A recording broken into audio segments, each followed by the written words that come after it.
அனைவருக்கும் என்னுடைய இனிய மாலை வணக்கம். நம்ம இன்னைக்கு என்ன பார்க்க போறோம் அப்படின்னா, மொழியோடு விளையாடு பார்ட் 3 + வைவா அப்படின்றத நம்ம பிளான் பண்ணியிருந்தோம். ஆனால் இங்கே வந்து கொஞ்சம் மழை பெய்யுது அப்படின்ற காரணத்தினால நெட்வொர்க் இஷ்யூ ஆகிடுச்சு. அதனால் வந்து என்னால் என்ன பண்ண முடியல அப்படின்னா, அந்த லைவை வந்து கொண்டு போக முடியல. அதனால் வந்து என்ன பண்ணுறேன் அப்படின்னா, உங்களுக்கு ரெக்கார்ட் பண்ணி என்ன பண்ணுறேன் அப்படின்னா போஸ்ட் பண்ணுறேன். ஃபுல்லாக பாருங்கள். நம்மள வைவா வந்து என்ன பண்ணலாம் அப்படின்னா, நாளைக்கு வைக்கக்கூடிய கிளாஸில் என்ன பண்ணுறேன் அப்படின்னா, இதே கேள்வி உங்கள்கிட்ட டிஸ்கஸ் பண்ணிவிட்டு அதில் ஆன்சர் என்ன பண்ணிக்கலாம் அப்படின்னா டிஸ்கஸ் பண்ணிக்கலாம், டிக் பண்ணிக்கலாம். சரிங்களா? ஓகேப்பா. இதான் வந்து நம்ம சேனலுக்கு யாராச்சும் ஃபஸ்ட் டைம் வந்திருக்கீங்க அப்படின்னா, வெல்கம் டு விதாந்து சேனல். யாராச்சும் சப்ஸ்கிரைப் பண்ணல அப்படின்னா உடனே சப்ஸ்கிரைப் பண்ணிக்கோங்க. யாராச்சும் லைக் பண்ணாமல் பார்த்துக்கிட்டு இருக்கீங்க அப்படின்னா போடுங்க சப்ஸ்கிரைபர் அண்ட் லைக். சரிங்களா? சரி, ஓகே. நம்ம நேற்று என்ன பார்த்துருந்தோம் அப்படின்னு வச்சுக்கோங்களேன். உங்களுக்கு இந்த நயம் பாராட்டுக அப்படின்றது பார்த்துருந்தோம். என்ன பண்ணுறேன் அப்படின்னா, ஜஸ்ட் ஒரு அவுட்லைன் மாதிரி என்ன பண்ணுறேன் அப்படின்னா உங்களுக்கு சொல்கிறேன். ஜஸ்ட் கவனிச்சுக்கோங்க. சரிங்களா? அப்போது இந்த இலக்கிய நயம் பாராட்டுக பேலன்ஸ் இருக்கக்கூடியது என்ன பண்ணலாம் அப்படின்னா, அப்படியே வரிசையாக நம்ம பார்த்து முடிச்சிடலாம். சரிங்களா?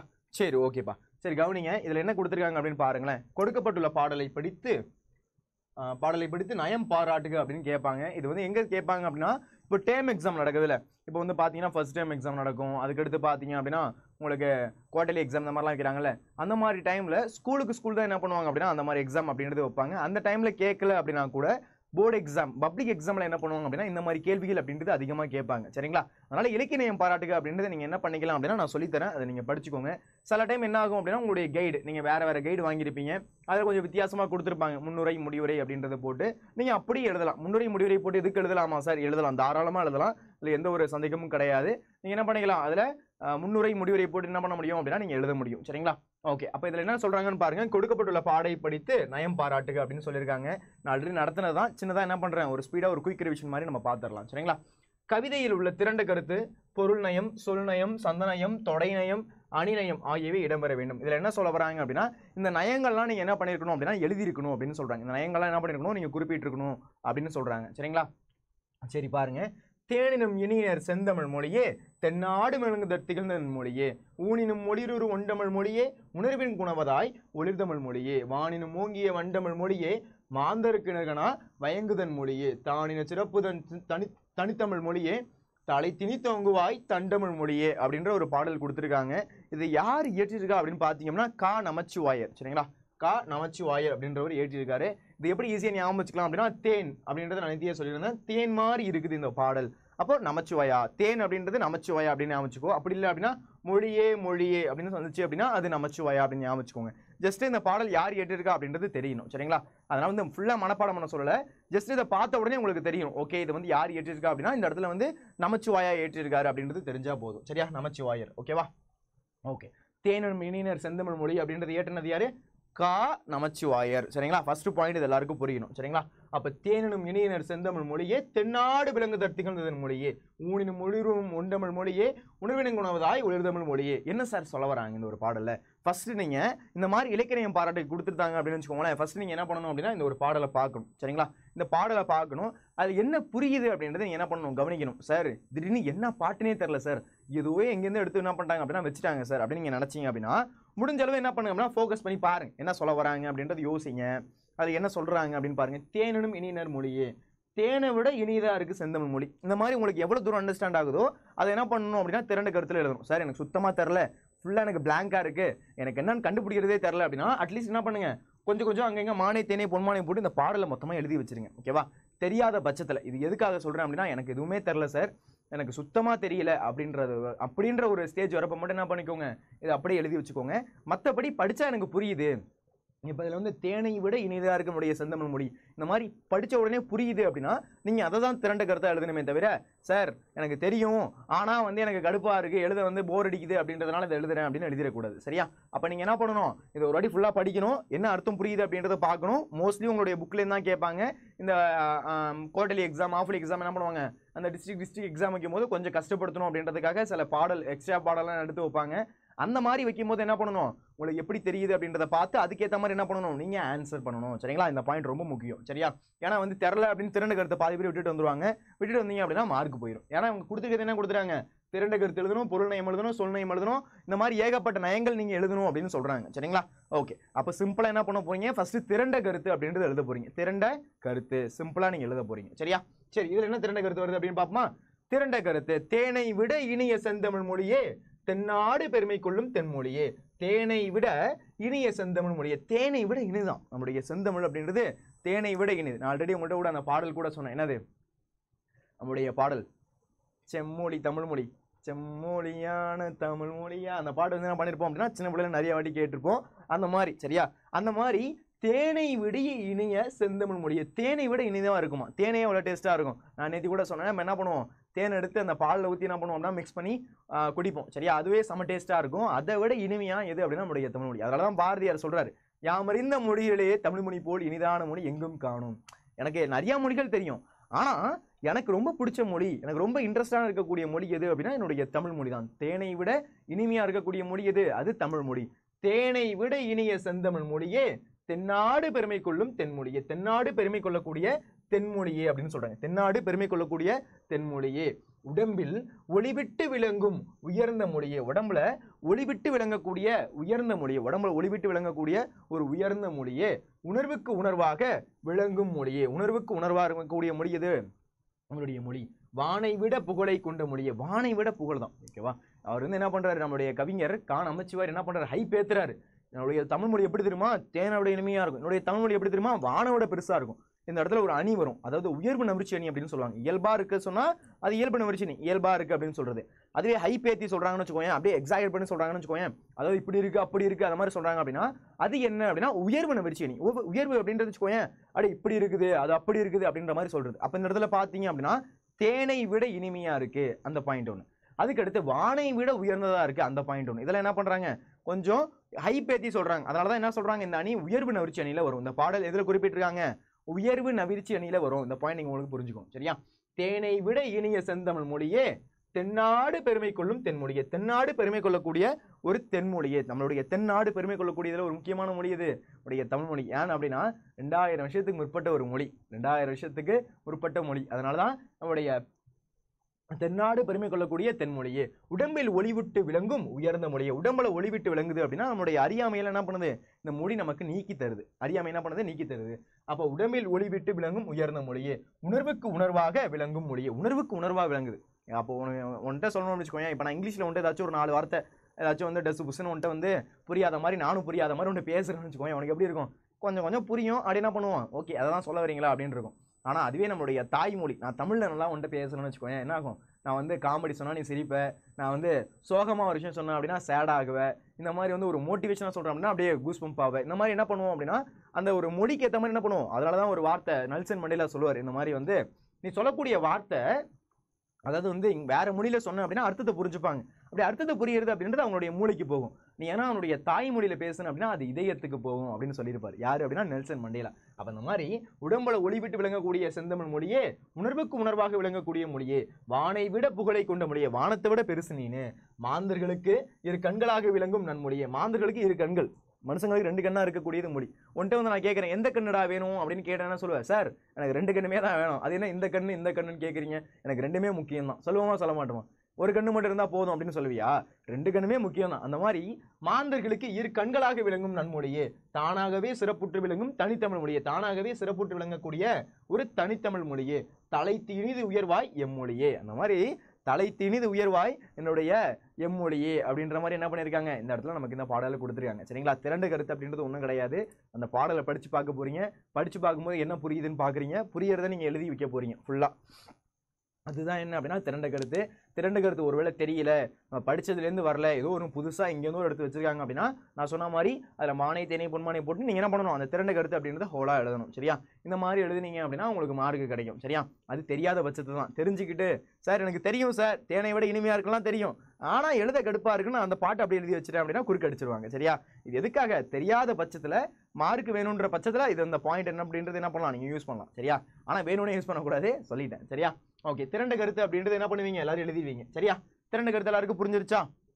ஓகே சார், என்ன சார் ரெக்கார்ட் பண்ணும்போது இந்த மாதிரி கேட்குறீங்க, பழகு தோஷம் ஆயிடுச்சு. உன்ட்ட முடிச்சுட்டு ஒரு ஸ்லைடு முடிச்சதும் உன்ட்ட கேட்பேன்ல, புரிஞ்சிருச்சா புரிஞ்சுதா அப்படின்னு கேட்பேன்ல, அது மாதிரி ரெக்கார்டிங்லேயும் நான் வந்துட்டு அந்த ஆட்டோமேட்டிக்காக கேட்டுட்டு இருக்கேன், புரிஞ்சுதா அப்படின்னு சரியா. சரி ஓகே, அடுத்து நம்ம பார்க்க போகிறது என்னன்னா மையக்கருத்து. மையக்கருத்து அப்படின்னா அந்த ஒரு பாடலில் என்ன சொல்ல வராங்க, அது என்னது ஒன் லைனில் சொல்லுவோம்ல. இப்போ ஒரு மூவி பார்த்துட்டு வரேன்னு வச்சுக்கோங்க, இப்போ வந்து புதுசாக கோட் படம் பார்த்துட்டு வரேன், சரி பழைய படம் தான் முடிஞ்சிருச்சு இந்த படம், அந்த கோட் படம் பார்த்துட்டு வரேன், என்னடா படம் அப்படின்னு அவன்கிட்ட கேட்டேன்னா, சார் ஹீரோவுக்கும் அவனுடைய பையனுக்கும் அப்படியே வில்லன் தனமாக மாறுது சார், அதான் சார் ஒன் லைன் அப்படி என்ன பண்ணுவேன், ஒரு ஒன் லைன் ஒரு கதையை சொல்லுவல, அதுதான் இந்த இடத்துல மைய கருத்து. சரியா சார்? இப்படி சொல்லுங்க சார், இப்பதான் சார் புரியுது மைய கருத்துனா அப்படின்னு நீ வந்து உன்னுடைய மைண்ட்ல நினைக்கிறது எனக்கு இந்த இடத்துல கேக்குது. சரியா? சரி, அப்ப மைய கருத்து அப்படின்றது என்ன அப்படின்னா, ஒன் லைன்ல சொல்ற மாதிரி சிம்பிளா இதுதான் அந்த இடத்துல சொல்ல வரேன் அப்படின்னு சொல்றது என்ன அப்படின்னா மைய கருத்து. இப்ப பாருங்க, தமிழ் மொழியின் சிறப்புகளை கூறி மொழி தலைத்து வளரும் தன்மையினை கூறுகிறார். தமிழ் மொழியுடைய சிறப்புகள், நம்மளுடைய தமிழ் மொழி பார்த்தீங்க அப்படின்னா 2000 வருஷத்துக்கு முற்பட்டது, அது தேனை விட இனிமையா இருக்கு, வானத்தை விட பெருசா இருக்கு அப்படின்றதெல்லாம் எதுக்காக சொல்றாரு? நம்முடைய தமிழ் மொழியுடைய சிறப்புகளை சொல்றாரு. நம்முடைய தமிழ் மொழியுடைய சிறப்புகளை சொல்றாரு. தமிழ் மொழியின் சிறப்புகளை கூறி மொழி தலைத்து வளரும், மொழி பார்த்தீங்கன்னா தலைத்து வளரக்கூடிய தன்மையினை கூறுகிறார். மொழி தலைத்து வளரக்கூடிய ஒரு தன்மை என்ன பண்றாரு இந்த இடத்துல கா நமச்சிவாயர் சொல்றாரு. யாரு சொல்றாரு? கா நமச்சிவாயர் இந்த இடத்துல சொல்றாரு. இந்த இடத்துல நீங்க புரிஞ்சுக்கணும் மைய கருத்து, தமிழ் மொழியின் சிறப்புகளை கூறி மொழி தலைத்து வளரும் தன்மையினை கூறுகிறார். இந்த இடத்துல பார்ட் 3 போடல, பார்ட் 2 நினைச்சுக்காதீங்க, பார்ட் 3 அது. சரியா? அந்த பிபிடி வந்து அதை நம்ம பாதியில முடிச்சதுனால அதை அப்டேட் பண்ணாம இருக்கு. சரியா? அதனால வந்து பார்ட் 3 தான் இது. சரிங்களா? அது என்ன சார் மேல பார்ட் 2 போட்டுக்குன்னு வந்து குழப்ப அடிச்சிடாதீங்க, இது பார்ட் 3 வீடியோ தான். சரியா? ஓகே, தமிழ் மொழியின் சிறப்புகளை கூறி மொழி தலைத்து வளரும் தன்மையினை கூறுகிறார். சரியா? இதுதான் என்ன மைய கருத்து. மையத்தில் என்ன சொல்றாரு? ஒன் லைன்ல சொல்லணும் அப்படின்னா தமிழ் மொழியுடைய சிறப்புகளை இந்த இடத்துல சொல்றாரு. அதுதான் இந்த இடத்துல இருக்கக்கூடிய மைய கருத்து. சரிங்களா? ஓகே, அடுத்து பாருங்க, மோனை. மோனை அப்படின்னா உங்களுக்கு சொல்லி கொடுத்துருக்கேன். மோனை என்றால் முதல் எழுத்து ஒன்றி வருவது. சரியா? முதல் எழுத்து ஒன்றி வருதுன்னு சொல்லுவோம், மோனை அப்படின்னு சொல்லுவோம். அப்ப இந்த இடத்துல பாருங்க, தேனினும் தென்னாடு, நான் தேவை சொல்லி கொடுத்தேன், தாத்தா தீ தீ தூ தூ தே தே தை தொ தொ தௌ, அப்ப தா வரிசையில வரணும் அப்படின்னு சொல்லி கொடுத்தேன். இப்ப தேனினும் தென்னாடு, அதுக்கடுத்து இங்க பாருங்க உ ஊ அ ஆ இ ஈ அப்படி சொல்லுவோம்ல, அப்ப இந்த மாதிரி உ உணர்விலும் ஊனினும், அப்ப இந்த மாதிரி வருது. சரியா? அப்ப சீர்தோறும் அடிதோறும் முதல் எழுத்து ஒன்றி வருவது, சீர்தோறும் அடிதோறும் முதல் எழுத்து ஒன்றி வருவது என்ன சொல்றாங்க? அது மோனை அப்படின்னு சொல்றாங்க. மோனை என்றால் முதல் எழுத்து ஒன்றி வருவது. மோனை என்றால் என்ன? முதல் எழுத்து ஒன்றி வருவது. முதல் எழுத்து ஒன்றி வந்துச்சு அப்படின்னா அது மோனை. தேனினும் தென்னாடு, ஊனினும் உணர்வினும் அப்படின்னு சொல்றாங்க. சரிங்களா? இதுதான் என்ன? மோனை. மோனை என்றாலே என்ன? முதல் எழுத்து ஒன்றி வருவது. சரிங்களா? ஓகே, ஒரே நிமிஷம்.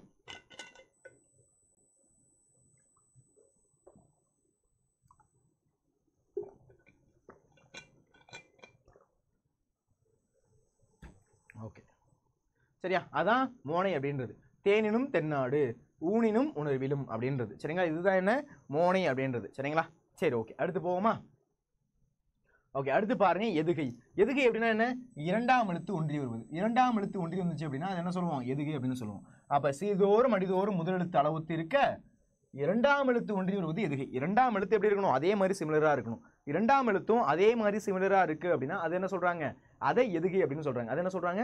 எதுகை அப்படின்னு சொல்றாங்க. அப்ப முதல் எழுத்து வந்து ஒரே மாதிரி இருந்து எதுகையில வந்து இரண்டாம் எழுத்து ஒன்றி வரணும். அந்த மாதிரி ஒன்றி இருந்துச்சுன்னா அது எதுகை.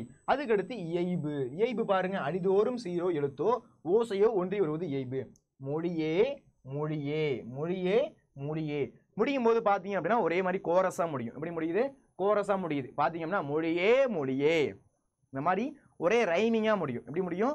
ஒரே ரைமிங்கா முடியும். இந்த மாதிரி ஒரே ரைமிங்கா முடிஞ்சது அப்படின்னா என்ன சொல்லுவோம்?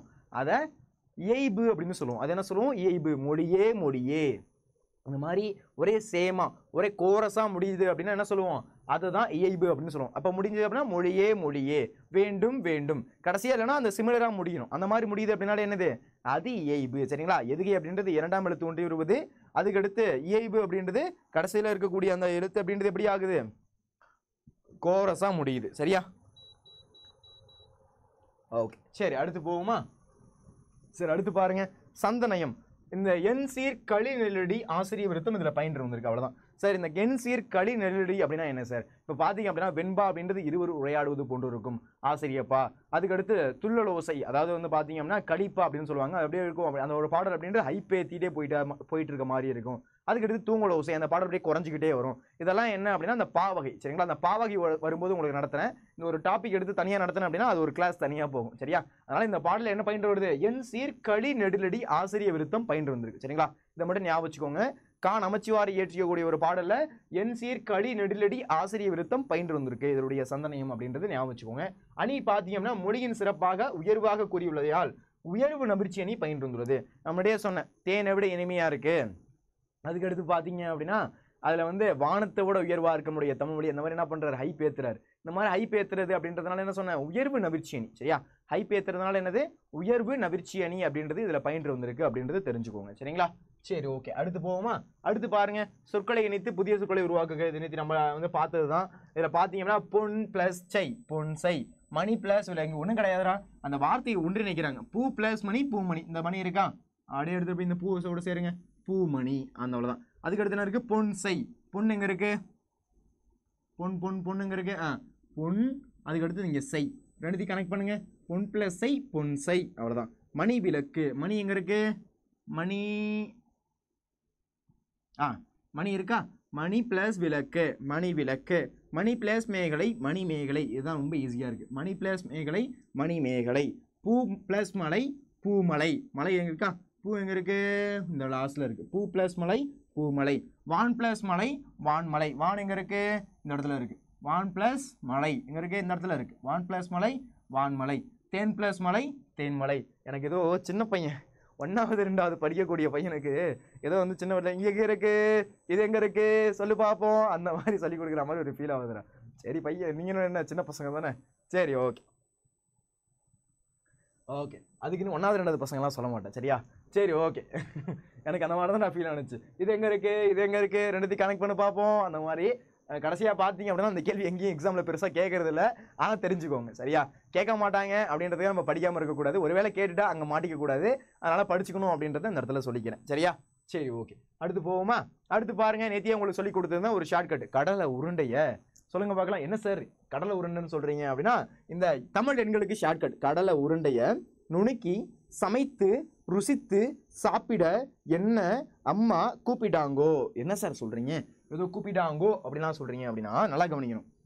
கடலை கடலை உருண்டைய நுணுக்கி அப்படின்றது இந்த மாதிரி நூ போட்டுக்கணும், சரியா? சமைத்து ருசித்து சாப்பிட என்ன அம்மா கூப்பிட்டாங்கோ. கடைசியில் கூப்பிட்டாங்கோன்னு சொல்றேன்ல, அது கேஓ அப்படின்றது ஞாபகம் வச்சுக்கணும். 10க்கு என்னது கேஓ, அப்போ கே அப்படின்றது 1, சரியா? அப்போ 1, 0 அப்படின்றதுக்கு 0, சரியா? அதை வந்து எப்படி ஞாபகம் வச்சுக்கோ சொல்லியிருக்கேன், கேஓ அப்படின்ற மாதிரி ஞாபகம் வச்சுக்கோங்க. அப்போ கடலை உருண்டையை நுணுக்கி ருசித்து சமைத்து சாப்பிட என்ன அம்மா கூப்பிட்டாங்கோ அப்படின்னு ஞாபகம் வச்சுக்கோ, சரியா? அப்போ 1க்கு என்ன கே, 2க்கு என்ன ஊ, 3க்கு என்ன நியூ, 4க்கு என்ன சு, 5க்கு என்ன ரூ, 6க்கு என்ன சூ, 7க்கு என்ன ஏ, 8க்கு என்ன அ, 9க்கு என்ன கு, சரியா? கூ, சரிங்களா? அதை வச்சு நீங்கள் என்ன பண்ணணும், கரெக்டாக அந்த இடத்துல மெர்ச் பண்ணணும். இந்த இடத்துல பாருங்க, நமக்கு செயலொடிகள் கொடுத்துருக்காங்க. அதில் பார்த்தீங்க அப்படின்னா சில வார்த்தைகள் அப்படின்றது கொடுத்துருக்காங்க. அந்த வார்த்தைகளை சில எண்கள் இருக்கு. அந்த எண்கள் என்ன பண்ண போறோம், இப்போ நம்ம இந்த மெர்ச் பண்ண போறோம், சரிங்களா? சரி பாருங்க, நாற்றிசையும் சொல்லாத நாடு இல்லை. நாற்று திசை அப்படின்னா 4 திசையும் சொல்லாத நாடு கிடையாது அப்படின்னு சொல்றது. அப்ப நாற்று திசை அப்படின்னா என்ன, 4 அப்படின்னா தமிழ் என்ன, இந்த இடத்துல இருக்கு பாருங்க ச. இது வந்து உங்களுக்கு கொடுக்க மாட்டாங்க. ஒருவேளை கேள்வி கேட்குறாங்க அப்படின்னா இந்த இதெல்லாம் கொடுத்து பார்த்து எழுத சொல்ல மாட்டாங்க, சரியா? இந்த மாதிரி கொடுப்பாங்க, எனக்கு இந்த வரிசை தெரியும் நான் பார்த்து எழுதிப்பேன் அப்படின்னு நினச்சிக்காதீங்க. இது கொடுக்க மாட்டாங்க. ஒருவேளை இந்த கேள்வி இந்த மாதிரி கேட்குறாங்க அப்படின்னா இந்த ஸ்லைடு, இந்த இருக்கக்கூடிய லெஃப்டில் இருக்கக்கூடிய அந்த ஒரு காலம் கொடுக்க மாட்டாங்க, சரியா? புரிஞ்சுக்கோங்க, சரியா? அப்போ நீங்கள் தான் தெரிஞ்சுக்கணும். கடலை உருண்டையை நுணுக்கி சமைத்து ருசித்து சாப்பிட என்னம்மா கூப்பிட்டாங்க அப்படின்றது நீங்கள் தான் மைண்டில் ஷார்ட்கட் போட்டு ஞாபகம் வச்சுருக்கணும். ஒருவேளை இந்த கேள்வி கேட்குறாங்க அப்படின்னா சைடில் பென்சிலே எழுதணும், க ஊ நியூ அப்படின்றது நீங்கள் வரிசையை எழுதி வச்சுக்கணும், 1 2 3 போட்டு. அப்போ இந்த மாதிரி கேள்விக்கு ஈஸியாக ஆன்சர் பண்ணலாம், சரியா? ஓகே. அடுத்து எறும்புத்தன் கையால் என்சான். என்சான் அப்படின்னா 8 அப்படின்னு அர்த்தம். 8க்கு பாருங்க, 8க்கு அ. இது நீங்கள் எழுதியிருக்கணும். எழுதினா தான் என்ன பண்ண முடியும், இப்படி எடுத்து நீங்கள் கரெக்டாக எழுத முடியும். நீங்கள் வந்து சார் எனக்கு மைண்ட்லேயே கால்குலேஷன் போடுவேன் சார், நான் வந்து 24 வந்து சூர்யா சார் அப்படின்னு நினச்சிட்டு இந்த மாதிரிலாம் ஆன்சர் எழுதினீங்கன்னா தப்பாக போயிடும், சரியா? அந்த மாதிரிலாம் எழுதக்கூடாது. என்ன பண்ணணும், ப்ராப்பராக ஓரமாக என்ன பண்ணணும், பென்சிலை வச்சு அழகாக எழுதிட்டு அதுலேருந்து எடுத்து எழுதணும், சரியா? நம்ம வந்து என்ன பண்ணுவோம், அதெல்லாம் நமக்கு ஈஸி தூசி அப்பள வடை அப்படின்னு என்ன பண்ணுவோம், சில நம்பரை கால்குலேஷன் பண்ணும்போது அதுக்கடுத்து ஏதாச்சும் நம்பர் ஈஸியாக வந்து கால்குலேஷன் பண்ணலாம், 10 12 இந்த மாதிரி ஈஸி, 22 தானே அப்படின்னு என்ன பண்ணுவோம், டக்குன்னு அந்த மாதிரி ஆன்சர் பண்ணணும் ட்ரை பண்ணுவோம். ஆனால் சம்டைம் என்ன பண்ணுவோம், டக்குன்னு யோசிக்காமல் டக்குன்னு தப்பாக ஆன்சர் பண்ணிடுவோம். அந்த மாதிரி இந்த ஒரு மார்க்லாம் போயிடும். அதனால் வந்து உனக்கு தெளிவாக தெரிஞ்சாலும் பரவாயில்ல, ஓரமாக பென்சிலில் எவ்வளோ நேரம் ஆக போகுது, 1 நிமிஷம் கூட ஆகாது, சரியா? ஒரு ஓரமாக ஒரு பென்சில் இந்த மாதிரி எழுதிக்கணும், சரியா? நான் 24 சூர்யா சார், எனக்கு என்னது டைம் ஆச்சிருக்கு, நான் கிளிக் பண்ணி கரெக்டாக எழுதுவேன் அப்படின்லாம் எழுதக்கூடாது, சரியா? சரி ஓகே. அடுத்து 5 சால்பு ஊன்றிய தூண். 5 சால்பு அப்படின்றது 5 எங்கே இருக்குன்னு பாருங்க, ரூ. 5 அப்படின்றது ரூ, சரியா? இந்த ரூ அப்படின்றது இங்கே வருது, சரியா? 4ம் 2ம் சொல்லுக்குருதி, 4. அதுக்கடுத்து இங்கே 2, இது 2ம் சொல்லுக்குருதி. அப்போ 4 என்ன இருக்கு, சோ. அதுக்கடுத்து 2 என்ன இருக்கு, ஊ. அது எடுத்து எழுதணும், சரியா? அதுக்கு என்ன எடுத்து அது எழுதணும். அதுக்கடுத்து ஆணை 1000. இந்த இடத்துல 1000 அப்படின்னு ஒரு வார்த்தை வருது. ஆணை 1000 அமரடை வென்ற மாணவனுக்கு வகுப்பது பரணி. கலிங்கத்து பரணி பத்தி பேசுறாங்க, அதை விடுங்க. இந்த இடத்துல 1000ன்னு கொடுத்துருக்காங்க. 1000 என்ன சொல்லி கொடுத்துருக்கேன், 1க்கு என்னதுன்னு க. அதுக்கு அடுத்து என்ன பண்ணணும், 0 இருந்துச்சு அப்படின்னா 0 க ஓ ஓ ஓ அப்படின்னு போட்டு நீங்க பண்ணணும், இதை முடிக்கணும், சரியா? எல்லாருக்கும் ஈஸியா புரிஞ்சிருக்கும்னு நினைக்கிறேன். கடலை உருண்டைய நுணுக்கி சமைத்து ருசித்து சாப்பிட என்ன அம்மா கூப்பிட்டாங்கோ. ஓகேவா? அப்படி ஞாபகம் வச்சுக்கோ. கேவுக்கு கூப்பிட்டாங்கோ அப்படின்னு ஞாபகம் வச்சுக்கோ. சரியா? இது வேற வழி இல்லடா, இப்படிலாம் ஷார்ட்கட் போட்டு படிச்சாதான் ஞாபகமா இருக்கும். சரியா? Okay okay. அடுத்து பாருங்க, அகராதியில் காண்க. அடவி அப்படின்றது மரங்கள் நிறைந்த பகுதி. அதுக்கு அடுத்து காடு, சோலையில என்ன சொல்றாங்க? அடவி அப்படின்னு சொல்றாங்க. சரியா? ஏன் சார் இதை திரும்பி நடத்துறீங்க அப்படின்னா, சில பசங்க வந்து பார்க்காம இருந்திருப்பாங்க, அவங்களுக்கு ஒரு ரிவிஷன் மாதிரி இருக்கும், உனக்கு ஒரு ரிவிஷன் மாதிரி இருக்கும், அவங்க புதுசாக பார்க்குறவங்களுக்கு என்ன சொல்றாங்க அப்படின்றது தெரியும். சரியா? அதுக்காக தான். சரியா? ஓகே. அடவி அப்படின்றது மரங்கள் அடர்ந்த பகுதி, காடு, சோலை. சரியா? அதுக்கடுத்து அவல், அகன்ற பள்ளம், பெரிய பள்ளமா இருக்கு அப்படின்னா சொல்லுவோம் அவல். சார் அவல்னா அது கிடையாது சார், சாப்பிடலாம் சார், அதில் கொஞ்சோண்டு தேங்காய் திருவி போட்டுட்டு அதில் கொஞ்சம் சர்க்கரையை போட்டு அதில் எடுத்து சாப்பிடும் போது ஒரு டேஸ்ட் இருக்கே, அதுவும் கரெக்டு தான், அது வந்து இல்லைன்னு சொல்ல. ஓகே. நம்ம ஊற வைத்து நெல்லை சிறிது நேரம் முளர வைத்து வறுத்து இடித்து பெரும் உணவு பண்டம், நல்லா தான் இருக்கும். ஓகேவா? அதை எடுத்து கொஞ்ச நேரம் தண்ணியில் ஊற வச்சிடணும். ஊற வச்சுட்டு அதை எடுத்து மறுபடியும் என்ன பண்ணணும், அதில் கொஞ்சம் ஜீனி, அதுக்கு மாதிரி கொஞ்சம் தேங்காயெல்லாம் போட்டு சாப்பிட்டோம் அப்படின்னா செம்ம டேஸ்ட்டாக இருக்கும். அதுவும் நல்லா தான் இருக்கும். அதுவும் அவல். சரியா? ஓகே. அதுக்கடுத்து பள்ளம் அப்படின்னு சொல்றாங்க. சரியா? விளைநிலம், குளம், சாப்பாடு சாப்பாடு சாப்பாடு. அந்த மாதிரி அந்த ஒரு படத்துல வரும்ல, பாஸ் இந்த இப்படியாட்டி போனா சாப்பாடு ரொம்ப வந்துருமா அப்படின்னு கேட்டுட்டே இருப்பார்ல, அந்த மாதிரி வந்து இது வந்து சாப்பாடு தானே அப்படின்னு வந்து கேட்கக்கூடாது. சரியா? அப்புறம் வணக்கம் பசிக்கும்ல அப்படின்ற மாதிரி இருக்கா? சரி, ஓகே. அவல் அப்படின்றது அகன்ற பள்ளம். அவல் அப்படின்றது என்ன? அகன்ற பள்ளம். அதுக்கடுத்து விளைநிலம் அப்படின்னு சொல்றாங்க. அதுக்கடுத்து விளைநிலம். அதுக்கடுத்து குளம். ஊற வைத்து நெல்லை சிறிது நேரம் உலர வைத்து வறுத்து இடித்து பெறக்கூடிய உணவு பண்டம். சரியா? அவள் வந்து வெறுமனையா சாப்பிட்டா ஒரு மாதிரி இருக்கும்டா. ஆனா அவள் எடுத்து கொஞ்ச நேரம் தண்ணியில ஊற வச்சுட்டு எடுத்து கொஞ்சம் ஜீனி, கொஞ்சம் வந்து தேங்காய் துருவெல்லாம் போட்டு சாப்பிட்டு பாரு, செமையா இருக்கும். சரியா? தேங்காய் போடலனாலும் பரவாயில்ல, கொஞ்சம் ஜீனி போட்டு சாப்பிட்டு பாரு, நல்லா தான் இருக்கும். சரியா? ஓகே. ஜீனிக்கு பதிலாக வந்து நாட்டு சக்கரை போட்டுக்கோங்க, நாட்டு சக்கரை இன்னும் நல்லா இருக்கும்.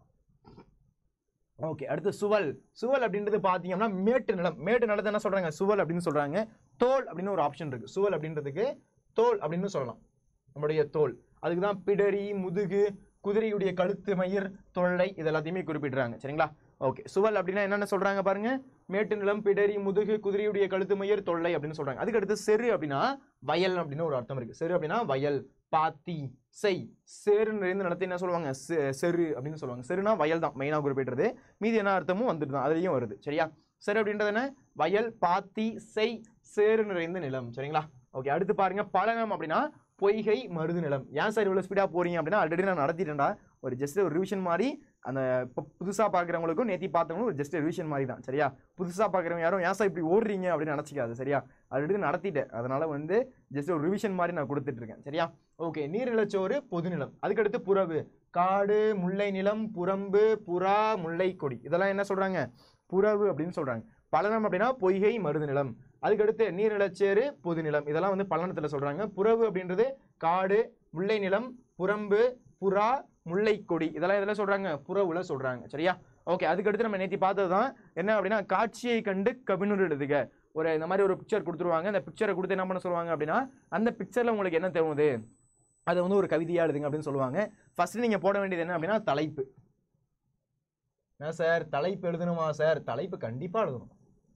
தலைப்பு எழுதாமனா நீங்க எழுதவே கூடாது. தலைப்பு கண்டிப்பா எழுதுங்க. ஏதாச்சும் ஒரு தலைப்பாச்சு கொடுக்கணும். சரியா?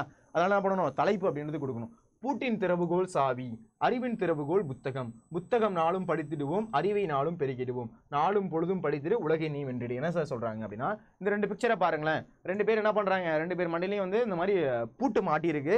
ஒருத்தவங்க மட்டும் பார்த்தீங்கன்னா படிக்கிறதுனால உடைய பூட்டு அப்படின்றது திறந்துருச்சு. நம்மளுடைய படிக்கிறதுனால பார்த்தீங்கன்னா உடைய பூட்டு அப்படின்றது திறந்துருச்சு. இப்போ படித்தோம் அப்படின்னா நம்மளுடைய அறியாமை அப்படின்றது போகும் அப்படின்றது இடத்துல சொல்றாங்க. படித்தோம் அப்படின்னா நம்மளுடைய அறியாமை அப்படின்றது போகும் அப்படின்றது நமக்கு இந்த இடத்துல தெரிய வருது.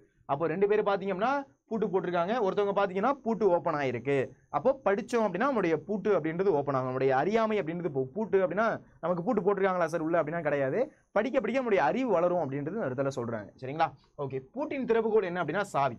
ஒரு பூட்டு இருக்கு அப்படின்னு வச்சுக்கோங்க, ஒரு சாவி போட்டு ஓப்பன் பண்ணாதான் என்ன ஆகும்? அந்த ஒரு பூட்டு அப்படின்றது திறக்கும். அப்போ பூட்டுடைய திறவுகோல் அப்படி அப்படின்னா அது சாவி. அது மாதிரி அறிவுடைய திறவுகோல் எது அப்படின்னா அது ஒரு புத்தகம். அறிவுடைய திறவுகோல் அப்படின்றது என்ன? அது ஒரு புத்தகம். அப்போ எனக்கு வந்து நல்லா வந்து நான் படிக்கணும், எனக்கு வந்து அறிவு வளரணும் அப்படின்னா நான் என்ன பண்ணணும்? ஆப்வியஸா ஒரு நிறைய புக்ஸ் படிச்சாதான் என்னுடைய அறிவு அப்படின்றது வளரும். சரியா? அப்போ அறிவின் திறவுகோல் எது அப்படின்னா புத்தகம். புத்தகம் நாளும் படித்திடும். டெய்லி நீ புக்கு படிக்கணும். டெய்லி என்ன பண்ணணும்? புக்கு படிக்கணும். அறிவை நாளும் பெருக்கிடுவோம். டெய்லி புக்கு படிச்சு அப்படின்னா உன்னுடைய அறிவு வந்து அடுத்தடுத்த ஸ்டேஜுக்கு வளர்ந்துக்கிட்டு போயிட்டே இருக்கும். நாளும் பொழுதும் படித்திடு. டெய்லி என்ன பண்ணு? நீ படிச்சுக்கிட்டே இரு. டெய்லி என்ன பண்ணு? படிச்சுக்கிட்டே இரு. உலகை நீ வென்றிடு. உலகத்தை நீ என்ன பண்ணு? வென்றிடு. உலகை நீ வென்றிடு அப்படின்னு என்ன பண்றாங்க? இந்த இடத்துல குறிப்பிடுறாங்க. சரிங்களா? ஓகே. இதுவரை எல்லாருக்கும் புரிஞ்சிருக்கும்னு நினைக்கிறேன். இதுதான் உங்களுக்கு இன்னையிலேருந்து நடத்தணும். சரியா? ஓகே பாருங்க, படிப்போம் பயன்படுத்துவோம் அப்படின்னு கொடுத்துருக்காங்க சரிங்களா. கலைச்சொல் அப்படின்னு உங்களுக்கு என்ன பண்ணுவாங்க 2 மார்க்ல கேட்பாங்க.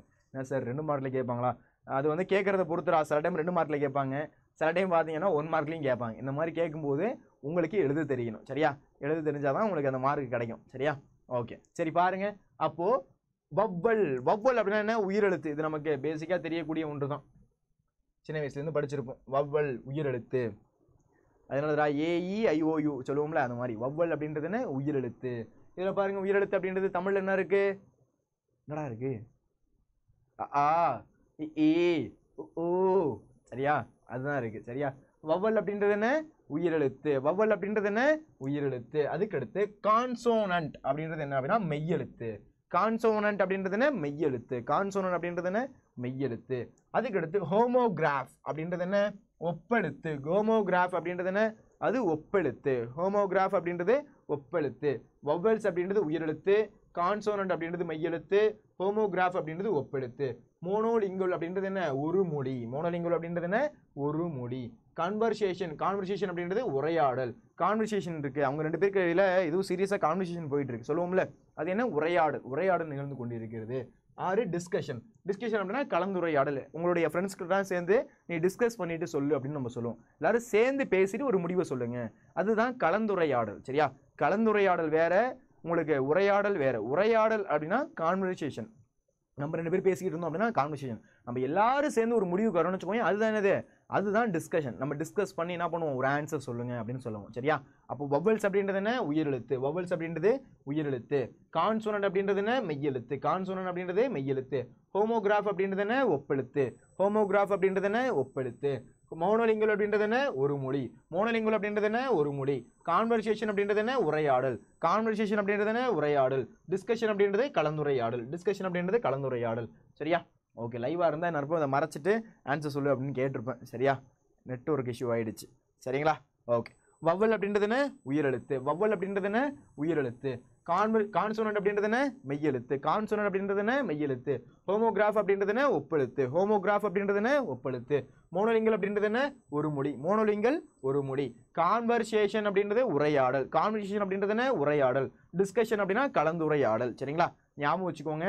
ஏன்னா வந்து எதுக்காக இத்தனை டைம் சொல்றேன் அப்படின்னா, அதுல வந்து ஒரு சின்ன பிள்ளைல ஸ்கூல்ல சொல்லுவாங்க, இந்த மாதிரி வந்து படிக்கலனாலும் பரவாயில்ல, காதில் வாங்கினேன் அப்படின்னா அது உனக்கு ஞாபகத்தில் இருக்கும் அப்படின்றதுனால, அதனால தான் 2-3 வாட்டி உனக்கு 2-3 வாட்டி உன்ட்ட சொல்றேன் சரியா. சரி ஓகே, இது எல்லாருக்கும் புரிஞ்சுதா? ஓகே, அடுத்து பாருங்க, அறிவை விரிவிசை அப்படின்னு கொடுத்துருக்காங்க. பெருசா கேட்கறது கிடையாது, ஆனா புக்குக்கு பின்னாடி கொடுத்துருக்கிறதுனால நம்ம படிக்கணும் சரியா. ஏன் சார் அப்படின்னா, டாப்பர்ஸ் தான் ஒரு வாட்டி பார்த்துட்டு போவான்டா. நான் நல்லா பார்த்துருக்கேன். நான் ஸ்கூல் படிக்கும்போது பார்த்தேன் அப்படின்னா, என் கிளாஸில் வந்து என்ன பண்ணுவான், டாப்பர் படிக்கிறத நான் வந்து பார்ப்பேன், எதெல்லாம் படிக்கிறான் அப்படின்னு நான் பார்ப்பேன். அவன் பார்த்தேன் அப்படின்னா எல்லாத்தையும் படிப்பான். டீ இதெல்லாம் கேட்க மாட்டாங்களாடா, அதை ஏன்டா படிக்கிறேன், நான் படிப்பேன் அப்படிமா. அதனால நானும் என்ன பண்ணுவேன், அதையும் படிப்பேன், ஆனால் வராது, ஆனால் கொஸ்டின் வராது. ஆனால் அவன் படிச்சுட்டு போவான், ஒரு வேளை கேட்டால் நம்ம ஃபுல் மார்க் எடுக்கணும் அப்படின்றதுக்காக. ஆனால் இந்த கேள்விலாம் பெருசாக கேட்டதில்லை, ஆனாலும் நம்ம படிச்சுப்போம் சரியா. சேஃப்டிக்கு என்ன பண்ணிப்போம், படிச்சுப்போம். எவ்வளோ நேரம் ஆக போகுது, படிச்சுனா வீணாக போகுது. அது சார் எனக்கு படிச்சதுனால பார்த்தீங்க அப்படின்னா, இதை வந்து நான் என்னுடைய தலையில் நான் வச்சிருக்கிறதுனால வேற கொஸ்டின் மறந்து போச்சு சார் அப்படின்னா இருக்க போதா என்ன. 2-3 வாட்டி படிச்சிங்க அப்படின்னா ஞாபகத்தில் இருக்க போது, வந்துச்சுன்னா எழுத போறீங்க, வரலையா சந்தோஷம், வந்துச்சுன்னா சந்தோஷம், வரலையா ரொம்ப சந்தோஷம் அப்படின்ற மாதிரி இந்த கேள்வியை வந்து பார்த்துட்டு போயிடலாம் சரியா. அதனால வந்து படிக்கிறதையும் ஸ்கிப் பண்ணாதீங்க. ஏன்னா எப்பயுமே ஒரு டாப்பருடைய அவனுடைய விஷுவலைஸில் பாருங்க, அவன் என்ன யோசிக்கிறான், அவன் என்ன நினைப்பான் சொல்ல பார்ப்போம். அவனுடைய என்னவா இருக்கும், 90+ எடுக்கணும்னு நினைப்பான். அவன் சென்டம் எடுக்கணும் தான் யோசிப்பான் எப்பொழுதுமே. சார் 90+ கிடைச்சா போதும் சார் அப்படின்னு நினைப்பானா. அவன் 100 கிடைக்கணும் தான் அவனுடைய எய்மே இருக்கும். 100 எடுக்கணும்டா, 500 மார்க் 500 எடுக்கணும்டா, அப்படிதான் அவன் என்ன பண்ணுவான், எய்ம் பண்ணுவான். அப்போ அந்த மாதிரி நீ யோசிக்கணும். சார் எனக்கு 80+ வந்தா போதும் சார் அப்படின்னு சொல்லக்கூடாது சரியா. அதனால என்ன பண்ணணும், முடிஞ்ச அளவுக்கு வந்து அவன் என்னென்னலாம் பார்க்குறான், இப்படிலாம் படிக்கிறானோ அந்த மாதிரி என்ன பண்ணணும், நம்மளும் படிச்சுட்டு போயிடணும் சரியா. நான் ஏன் தமிழ் காக்க வேண்டும், முனைவர் சேதுமணியன் சரியா. அவர் தான் என்ன பண்ணியிருக்காரு, இந்த ஒரு நூல் எழுதியிருக்காரு. முனைவர் சேதுமணி மணியன் தான் என்ன பண்ணியிருக்காரு, நான் ஏன் தமிழ் காக்க வேண்டும், அப்போ மணியனுக்காக காக்க வேண்டும் அப்படின்ற மாதிரி ஞாபகம் வச்சுக்கோ, ஷார்ட்கட் சரியா. அதாவது என்ன சொல்றேன், நாம் ஏன் தமிழ் காக்க வேண்டும் அப்படின்றது ஒரு புக்கு. அதை எழுதுனது யாரு அப்படின்னா முனைவர் சேதுமணி மணியன். நீ எப்படி ஞாபகம் வச்சுக்கோ அப்படின்னா, யாருக்காக தமிழ் காக்கணும், மணியனுக்காக தமிழ் காக்கணும் அப்படின்றத ஞாபகம் வச்சுக்கோ. மணியனுக்காக தமிழ் காக்கணும் அப்படின்றத நீங்க ஞாபகம் வச்சுக்கணும் சரியா. தவறின்றி தமிழ் எழுதுவோம் அப்படின்றத தவறின்றி நன்னா தமிழ் எழுதுவோம். ஷார்ட்கட் பாரு, தவறின்றி நன்னா, நன்னானா சரியா, தப்பு இல்லாமல் எழுதுவோம் அப்படின்றத நன்னா அப்படின்னு சொல்றேன். நன்னானா நன்னன் சரியா. தவறின்றி நன்னா தமிழ் எழுதுவோம், தவறின்றி நன்னா தமிழ் எழுதுவோம். நன்னா அப்படின்னா என்னது, தவறின்றி அப்படின்னு அர்த்தம். சரியா? நன்னா நன்னா அப்படின்னா நம்ம நார்மலா சொல்றது. நன்னானா சூப்பரா எழுதுறான், நன்றாக எழுதுன்னு சொல்லல, அது சுருக்கி சொல்றேன். தவறின்றி நன்னா தமிழ் எழுதுவோம். அப்ப தவறின்றி நன்னா தமிழ் எழுதுவோம்னா மா நன்னன் அப்படின்னு ஞாபகம் வரணும். சரியா? தவறின்றி தமிழ் எழுதுவோம் அப்படின்றது யாரு? மா நன்னன். சரிங்களா? அதுக்கு என்ன ஷார்ட்கட்டு? தவறின்றி நன்னா தமிழ் எழுதணும். சரியா? ஓகே. அடுத்து பச்சை நிழல். பச்சை நிழல் உதயசங்கர். பச்சை கலர் பார்த்தீங்க அப்படின்னா உதயமாகுது. பச்சை கலர் பார்த்தீங்க அப்படின்னா உதயமாகுது. அப்போ பச்சை நிழல் அப்படின்றது என்ன? உதயசங்கர். பச்சை கலர் பார்த்தீங்க அப்படின்னா உதயமாகுது. இப்போ பச்சை நிழல் அப்படின்றது உதயசங்கர். பச்சை நிழல் அப்படின்றது உதயசங்கர் அப்படின்னு சொல்றாங்க. புரியுதா? இது எல்லாருக்கும் புரியுதா? ஒன்றுமே கிடையாது. சிம்பிளாக வந்து அந்த ஷார்ட்கட்டை நோட் பண்ணிக்கோங்க. அதை வச்சு படிச்சிங்க அப்படின்னா ஈஸி. நாம் ஏன் தமிழ் காக்க வேண்டும்? சேதிமணி மணியனுக்காக. தவறின்றி தமிழ் நன்னா எழுதுவோம். பச்சை நிழல். பச்சை நிழல் உதயமாகுது. பச்சை கலர் நிழல் என்ன ஆகுதுன்னா உதயமாகுது அப்படின்றது இடத்துல சொல்றாங்க. புரிஞ்சுக்கிட்டீங்களா? கிளியரா? சரி, அடுத்து போகலாமா? அடுத்து பாருங்க. அடுத்து இது ஒரு முக்கியமான ஒரு கேள்வி. நான் இந்த படிவம்லாம் என்ன பண்றேன் அப்படின்னா தனியாக ஒரு வாட்டி என்ன பண்றேன் அப்படின்னா உங்களுக்கு நடத்துறேன். ஆனால் இந்த இடத்துல என்ன பண்ணிக்கோங்க, இதை தெரிஞ்சு வச்சுக்கோங்க. என்ன கேட்குறாங்க, இதில் என்ன சொல்ல போறாங்க அப்படின்றது என்ன பண்ணணும், நீங்கள் தெரிஞ்சு வச்சுக்கணும். தெரியாமல் இருந்தீங்க அப்படின்னா மார்க் போயிடும். சரியா? ஓகே. இந்த இடத்துல பாருங்க என்ன சொல்றாங்க அப்படின்னு, தமிழ்நாடு விளையாட்டு மேம்பாட்டு ஆணையத்தின் உறுப்பினர் சேர்க்கை இணையவழி விண்ணப்ப பதிவு. இப்போ நீங்கள் உங்கள் ஊர்லேயே இருக்கீங்கன்னு வச்சுக்கோயேன். உங்கள் ஊரில் இருக்கும்போது இந்த மாதிரி என்ன நடக்கும்? விளையாட்டு போட்டிலாம் நடக்கும். என்ன நடக்கும்? விளையாட்டு போட்டி அப்படின்றது நடக்கும். அதனால அந்த விளையாட்டு மைதானத்தில் பார்த்தீங்கன்னா நீங்கள் போய் என்ன பண்ணணும்? உறுப்பினர் படிவத்தில் சேரணும். அந்த மாதிரி வந்து கரெக்டாக என்ன பண்ணுவேன், இதுக்கப்புறம் நான் ப்ராக்டிக்ஸ்க்கு வருவேன் அப்படின்ற மாதிரி. இதெல்லாம் தெரியுமா? எங்கள் ஊரில் இல்லை சார் அப்படின்னு நினைக்கிறியா? இதெல்லாம் நடக்கும். தமிழ்நாடு விளையாட்டு மேம்பாட்டு ஆணையத்துடைய உறுப்பினர் சேர்க்கை. இப்போ வந்து ஏதாச்சும் ஒரு ரசிகர் மன்றத்துக்காக ஒரு கார்டு வாங்கி வச்சிருப்பல, ரசிகர் மன்றம், நான் இவருடைய ரசிகர் சார், என்னுடைய ரசிகர் மன்ற கார்டெல்லாம் இருக்குது சார் அப்படின்னு வாங்கி வச்சிருப்பல, அந்த மாதிரி பார்த்து அப்படின்னா இந்த மாதிரி உறுப்பினர் சேர்க்கை அப்படின்னு இருக்கும். இவங்கெல்லாம் வந்து பார்த்தீங்கன்னா இந்த மைதானத்தில் இந்த மாதிரி இந்த ஒரு குரூப் இருக்குது. இவங்க என்ன பண்ணுவாங்க, டெய்லியுமே வந்து இந்த மாதிரி ஃபுட்பால் ஆடுவாங்க, இந்த மாதிரி பேட்மிண்டன் ஆடுவாங்க, இந்த மாதிரி வந்து இந்த மாதிரி கிரிக்கெட் ஆடுவாங்க அப்படின்னு என்ன பண்ணுவாங்க, இந்த மாதிரி ஒரு விண்ணப்பிச்சிருக்கணும். சரியா? அதுதான் இந்த விண்ணப்ப பதிவு. தமிழ்நாடு விளையாட்டு மேம்பாட்டு ஆணையத்தின் உறுப்பினர் சேர்க்கை இணையவழி விண்ணப்பம். சரியா? ஓகே. இந்த இடத்துல ஒரு முக்கியமான விஷயத்தை நீங்கள் கவனிக்கணும். சார் இப்படி கொடுப்பாங்களா அப்படின்னா இந்த இதெல்லாம் ஒரு விஷயம் சேஞ்ச் ஆகும். அதாவது வந்து உடைய பப்ளிக் எக்ஸாமில் என்ன பண்ணுவாங்க அப்படின்னு வச்சுக்கோங்க, பேர் எல்லாமே அவங்களே கொடுத்துருவாங்க. பேர், ஊர், அட்ரஸ் எல்லாமே என்ன பண்ணுவாங்க, அவங்களே கொடுத்துருவாங்க. எதில் கொடுத்துருவாங்க? உடைய கொஷின் பேப்பர்லேயே கொடுத்துருவாங்க. இது நமக்கு புக்குக்கு பின்னாடி இருக்கிறதுனால உனக்கு கொண்டு வந்திருக்கேன். மொழியோடு விளையாடு அப்படின்ட்டு உனக்கு கொடுத்துருக்கிறதுனால என்ன பண்ணியிருக்கேன், இது கொண்டு வந்திருக்கேன். ஆனால் உங்களுடைய ஸ்கூலில் அவங்களுடைய எக்ஸாமில் பார்த்தீங்க அப்படின்னா என்ன பண்ணுவாங்க, அவங்களே எல்லாமே கொடுத்துருவாங்க. அதாவது அவருடைய பேர், உங்களுடைய பேர் இந்த இடத்துல மென்ஷன் பண்ண மாட்டாங்க. இப்போ எக்ஸாம்பிள் மணின்னு அப்படின்னா மணின்னு ஒரு பேர் என்ன பண்ணுவாங்க, அவங்களே கொடுத்துருவாங்க. மணி என்பவர் இந்த மாதிரி இந்த ஊரில் வசிக்கிறார், அவருடைய பெற்றோர் இவர் அப்படின்னு கொடுத்துட்டு இந்த மாதிரி இவருடைய ஒரு விண்ணப்பத்திற்கு சேருவதற்காக நீங்கள் தன்னை மணி என நினைத்து கொண்டு இந்த விண்ணப்பத்தை விண்ணப்பிக்கவும் அப்படின்னு சொல்லுவாங்க. நம்மளை வந்து மணியை நினைச்சுக்கிட்டு என்ன பண்ண சொல்லுவாங்க, இந்த விண்ணப்பத்தை விண்ணப்பிக்க சொல்லுவாங்க. சரிங்களா? நல்லா புரிஞ்சுக்கோங்க. அப்படி கேள்வி கேட்குறாங்களான்னு பாருங்க. 2 விஷயம் புரியணும். சரியா? விளையாடாம கொஞ்சம் தெளிவாக பாருங்க. ஃபர்ஸ்ட் பாயிண்ட் என்ன அப்படின்னா, இது உங்களுக்கு புக்கு பின்னாடி கொடுத்துருக்காங்க. ஆனால் உங்களுடைய பப்ளிக் எக்ஸாமில் இல்லை வந்து வரக்கூடிய அந்த குவார்டர்லி எக்ஸாம், ஆஃப்லி எக்ஸாம்லாம் நீங்கள் கவனிச்சு அப்படின்னா அவங்களே கொஸ்டின் பேப்பரில் என்ன பண்ணுவாங்க, கொடுத்துருவாங்க. யாராச்சும் ஒருத்தருடைய பேர், அவருடைய ஊர் என்ன, உங்களுடைய அப்பா பேர் என்ன, இது எல்லாத்தையுமே என்ன பண்ணுவாங்க, தெளிவாக கொடுத்துருவாங்க. அப்படி சார் கொடுக்கல சார், அப்போ நான் என்ன சார் பண்ணுறது அப்படின்னா, கொடுக்காத பட்சத்தில் நீங்கள் என்ன பண்ணலாம் அப்படின்னா இதை நீங்கள் எழுதலாம். கொடுக்காத பட்சத்தில் நீங்கள் என்ன பண்ணலாம், இதெல்லாம் யார் அப்படின்றது நீங்கள் எழுதலாம். ஆனால் கொடுத்துட்டாங்க அப்படின்னா நீங்கள் என்ன பண்ணணும், ப்ராப்பராக ஃபுல்லாக நீங்கள் எழுதணும். கொடுத்துட்டாங்க அப்படின்னா ப்ராப்பராக என்ன பண்ணணும், நீங்கள் கரெக்டாக எழுதணும். புரிஞ்சுக்கிட்டீங்களா? கிளியரா? ஓகே. அப்போ கொடுத்துட்டாங்க அப்படின்னா நீங்கள் ப்ராப்பராக எழுதணும். ஒரு வேளை கொடுக்கல அப்படின்னு வச்சுக்கோங்க, நீ என்ன பண்ணணும், உன்னோட பேர் அதெல்லாம் போட்டு ஃபில் பண்ணிக்கலாம். அந்த உன்னுடைய பேர் போட்டு ஃபில் பண்ணுறதுலேயும் சில விஷயம் இருக்குது, அதை நான் சொல்கிறேன். சரியா?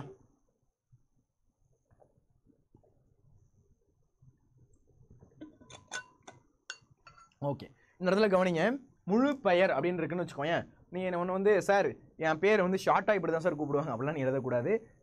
ஒரிஜினல் நேம் என்னவோ என்ன பண்ணணும், ஃபுல்லாக நீ எழுதணும். ஓகேவா? சரி, இப்போ இந்த இடத்துல வந்து மணிகண்டன் இருக்குன்னு வச்சுக்கோங்க.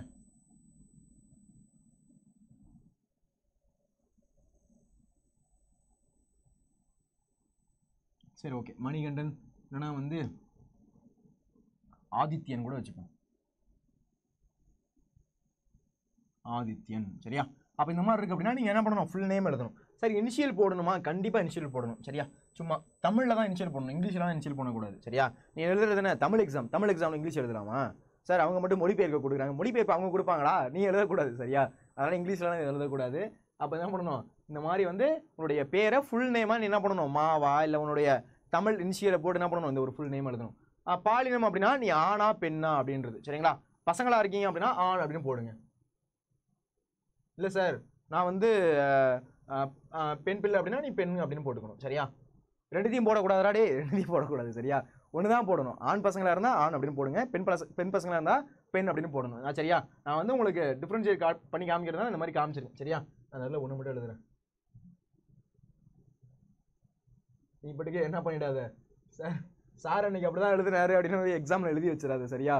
அப்புறம் அவ்வளோதான் சரியா. அப்போ பாலினம் என்ன, ஆண் அப்படின்னு மட்டும் தான் போடணும் சரியா. நான் சும்மா எக்ஸாம்பிளுக்கு ஒரு பையன் அப்படின்னு வச்சுக்கோங்க, அந்த மாதிரி நான் ஃபில் பண்ணுறேன். ஒருவேளை பெண்ணை பற்றி கொடுத்துருக்காங்கன்னா பெண் தான் ஃபில் பண்ணணும். இப்போ ஒருத்தவங்களுக்கு டவுட் வரும், சார் ஆக்சுவலாக நான் வந்து எக்ஸாம் எழுதிட்டு இருக்கேன், நான் வந்து ஒரு ஆண் சார், ஆனால் வந்து இவங்க என்ன சார் பண்ணியிருக்காங்க சார், ஒரு பெண்ணு பேரை கொடுத்து அவங்க கொஸ்டின் பேப்பர்லேயே கொடுத்துருது ஒரு பெண்ணு பேர் கொடுத்து அவங்க ஊர்லாம் போட்டு கொடுத்துருக்காங்க சார். நான் எப்படி சார் ஒரு பெண்ணை நினச்சிட்டு எழுதணும் அப்படின்னா, கொஸ்டின் பேப்பரில் என்ன கொடுத்துருக்காங்களோ அதான் எழுதணும் சரியா. போன வாட்டி என்கிட்ட கேட்டான் ஒருத்தன், போன வாட்டி உங்கள் சீனியர்ஸில் ஒருத்தவன் கேட்டான் அந்த மாதிரி, சார் இந்த மாதிரி பெண்ணு ஒரு பொண்ணுடைய பேர் கொடுத்துருக்காங்க இந்த மாதிரி விளையாட்டு விண்ணப்பிக்கிறதுக்கு நான் வந்து ஆண் சார், நான் ஏன் அந்த பெண்ணுடைய பேரை போட்டு விண்ணப்பிக்கணும், நான் என் பேரை போட்டுக்கலாமா அப்படின்னு கேட்டான். டிடி அதை மாதிரிலாம் பண்ணிடாதரா, இது வந்து அவங்களுடைய கொஸ்டின் பேப்பர் என்ன கொடுக்குறாங்களோ அதை தான் நீ எழுதணும். அவங்க என்ன பண்ணுவாங்க, கவிதாவாக தன்னை நினைத்து கொண்டு அந்த விண்ணப்பத்தை விண்ணப்பிக்கும் அப்படின்னா உங்களுக்கு என்ன பண்ணுவாங்க, கொஸ்டின்லேயே கொடுப்பாங்க.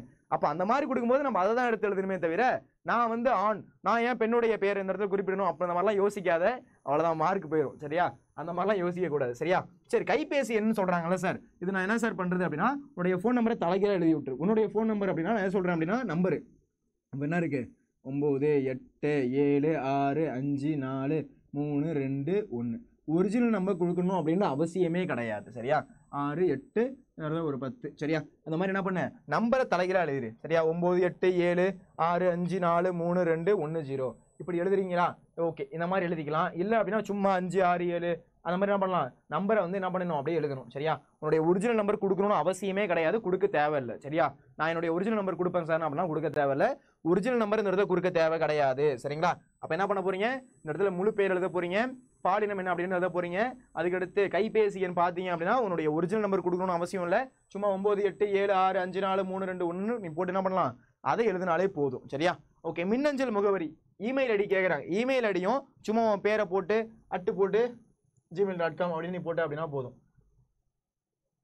உன்னுடைய பேர் சும்மா உன்னுடைய ஒரிஜினல் இமெயிலாம் கொடுக்கணும்னு அவசியமே கிடையாது. இது வந்து ஜஸ்ட் என்ன பண்ணுறாங்க, உனக்கு இது தெரியணும். ஏன் அப்படின்னா 10th படிக்கிற பையனுக்கு இதெல்லாம் பேசிக்காக தெரியணும். அதாவது அவனுக்கு பார்த்தீங்க அப்படின்னா அவனுக்கு பேசிக்காக ஒரு கடிதம் எழுத தெரியணும். அவனுக்கு பார்த்தீங்க அப்படின்னா இந்த மாதிரி ஒரு படிவம் வருது அப்படின்னா அதை விண்ணப்பிக்க தெரியணும். அதுக்கடுத்து எங்கேயாச்சும் ஒரு பேங்க்கு போகிறான் அப்படின்னா அவனுக்கு அந்த ஃபார்ம் ஃபில் பண்ணி அவனுக்கு அந்த பணம் எடுக்க தெரியணும். இது வந்து தமிழ்நாடு கவர்மெண்ட்டால் என்ன பண்ணுறாங்க, இவங்களாம் தெரியணும் இந்த சின்ன பசங்களுக்கு 10th படிக்கிற பசங்களுக்கு அப்படின்றதுனால தான் இதெல்லாம் கொடுக்குறாங்க சரியா. அதனால் வந்து இது தெரியறதுக்காக ஒரு ஃபார்ம் தான் சரியா. அதில் போயிட்டு நீ உன்னுடைய ஒரிஜினாலிட்டி நான் வந்து காமிக்கணும் அப்படின்னு அவசியம் இல்லை. நீ ஒரிஜினலாக போய் கொடுப்பல, ஒரிஜினலாக நீ போய் என்ன பண்ண போகிற, இந்த மாதிரி தமிழ்நாடு விளையாட்டு மேம்பாட்டு ஆணையத்தில் போய் விண்ணப்பிக்கிறேன், நான் வந்து ஃபுட்பால் ஆட போகிறேன் அப்படின்னா அப்படி ஒரிஜினலாக என்ன பண்ணிக்கலாம், ஃபில் பண்ணிக்கலாம் சரியா. அதனால் வந்து இதில் ஒரிஜினலாக எதையும் ஃபில் பண்ணணும் அப்படின்றது அவசியம் இல்லை. உன்னுடைய டேட் ஆஃப் பர்த் என்னவோ அந்த டேட் ஆஃப் பர்த்தை போட்டுக்கோ, சும்மா உன்னுடைய டேட் ஆஃப் பர்த் என்னவோ அந்த டேட் ஆஃப் பர்த் போட்டுக்கோ. 5 2 2003 2004 2005 ஏதோ ஒன்று போட்டுக்கோ சரியா. ரத்த வகை என்ன இருக்குது, ஏ பாசிட்டிவ். உனக்கு என்ன இதுவோ அதை போட்டுக்கலாம் சரியா. ஏ நேர்குறின்னு போட தேவையில்ல, இந்த மாதிரி போட்டிங்க அப்படின்னாலே போதும். ஏ பாசிட்டிவ் இந்த மாதிரி ப்ளஸ் போட்டுக்கோங்க. இல்லை சார் எனக்கு ஏபி பாசிட்டிவ் சார், எனக்கு AB negative sir, B negative sir, O negative sir, ஏதோ ஒன்று சரியா. இது மாதிரி எல்லாத்தையும் எழுதி வச்சிடாத, டீச்சர் என்ன பண்ணுவாங்க அப்புறம் ஒன்று அடின்னு அடிச்சிருவாங்க சரியா.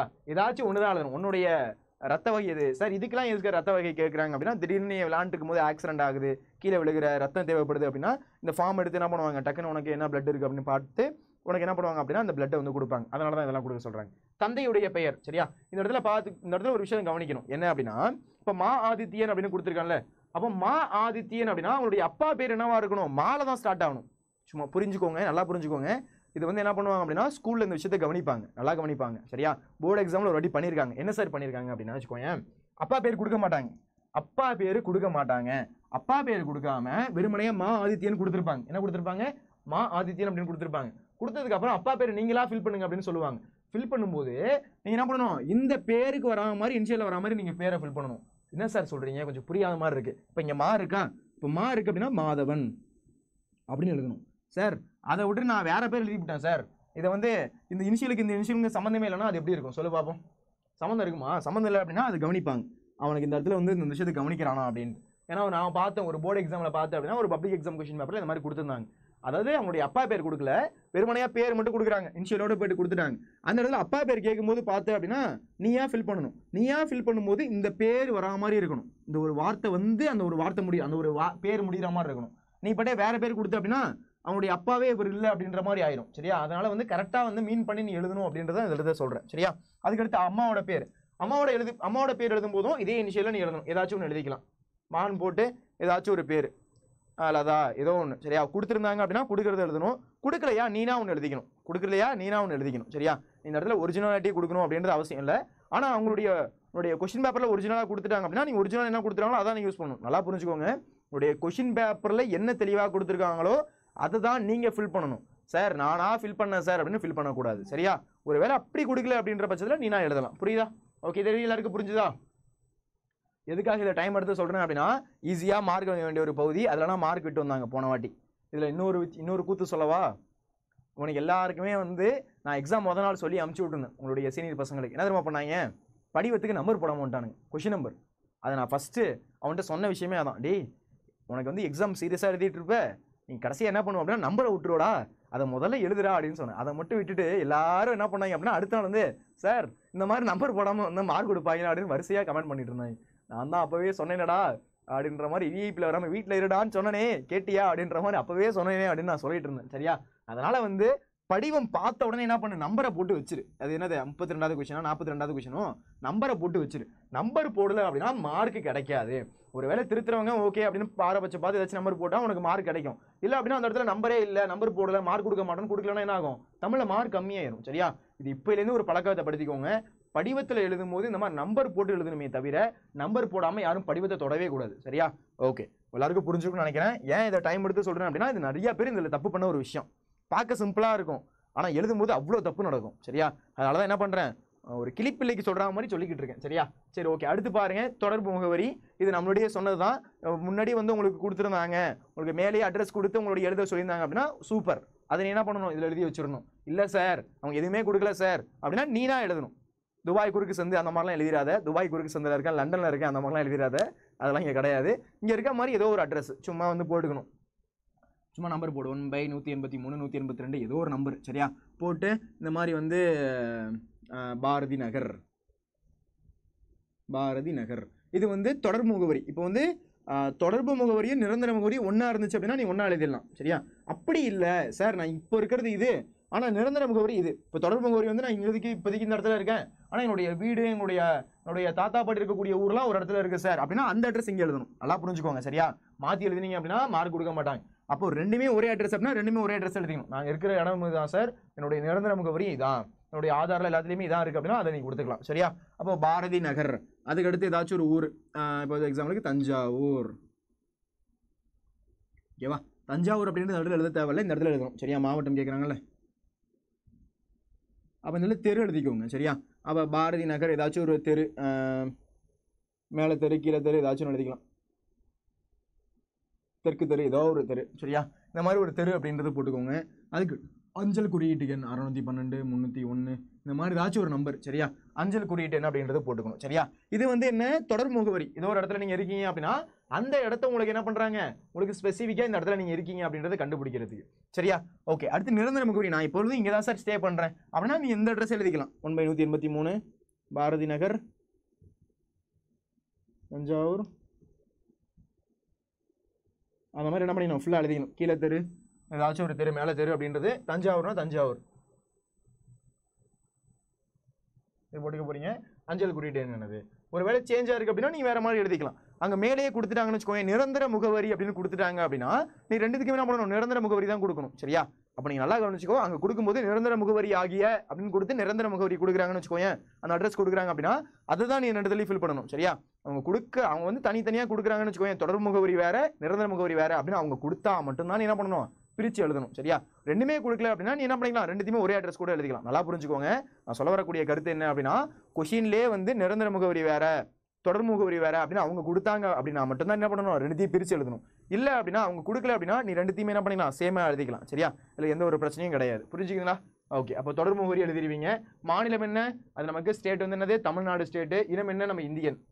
இது சில டைம் கொடுக்க மாட்டாங்க, அதை நம்ம தான் ஃபில் பண்ணணும் சரியா. புக்கில் கொடுத்துட்டாங்க மாநிலம் அப்படின்னு போட்டு டபுள் டாட் மட்டும் வச்சிருப்பாங்க சரியா. அப்போ நீ எழுதணும் தமிழ்நாடு. சில பேர் வந்து எனக்கு வேறு ஸ்டேட்டு தான் சார் பிடிக்கும் அப்படின்னு எழுதக்கூடாது, தமிழ்நாட்டில் நடக்கக்கூடிய ஒரு விஷயம் சரியா. ஏன்னா அட்ரஸ் என்ன பண்ணியிருப்பாங்க, தமிழ்நாடுன்னு மென்ஷன் பண்ணியிருக்க மாட்டாங்க. தமிழ்நாடுன்னு மென்ஷன் பண்ணாமல் உன்னுடைய ஊரோட அட்ரஸ் கொடுத்துருப்பாங்க. என்ன சொல்லியிருப்பாங்க, தஞ்சாவூர் அதுக்கடுத்து கடலூர் இந்த மாதிரி கொடுத்துருப்பாங்க. தஞ்சாவூர் எங்க இருக்கு? தமிழ்நாட்டில் தான் இருக்கு. கடலூர் எங்க இருக்கு? தமிழ்நாட்டில் தான் இருக்கு.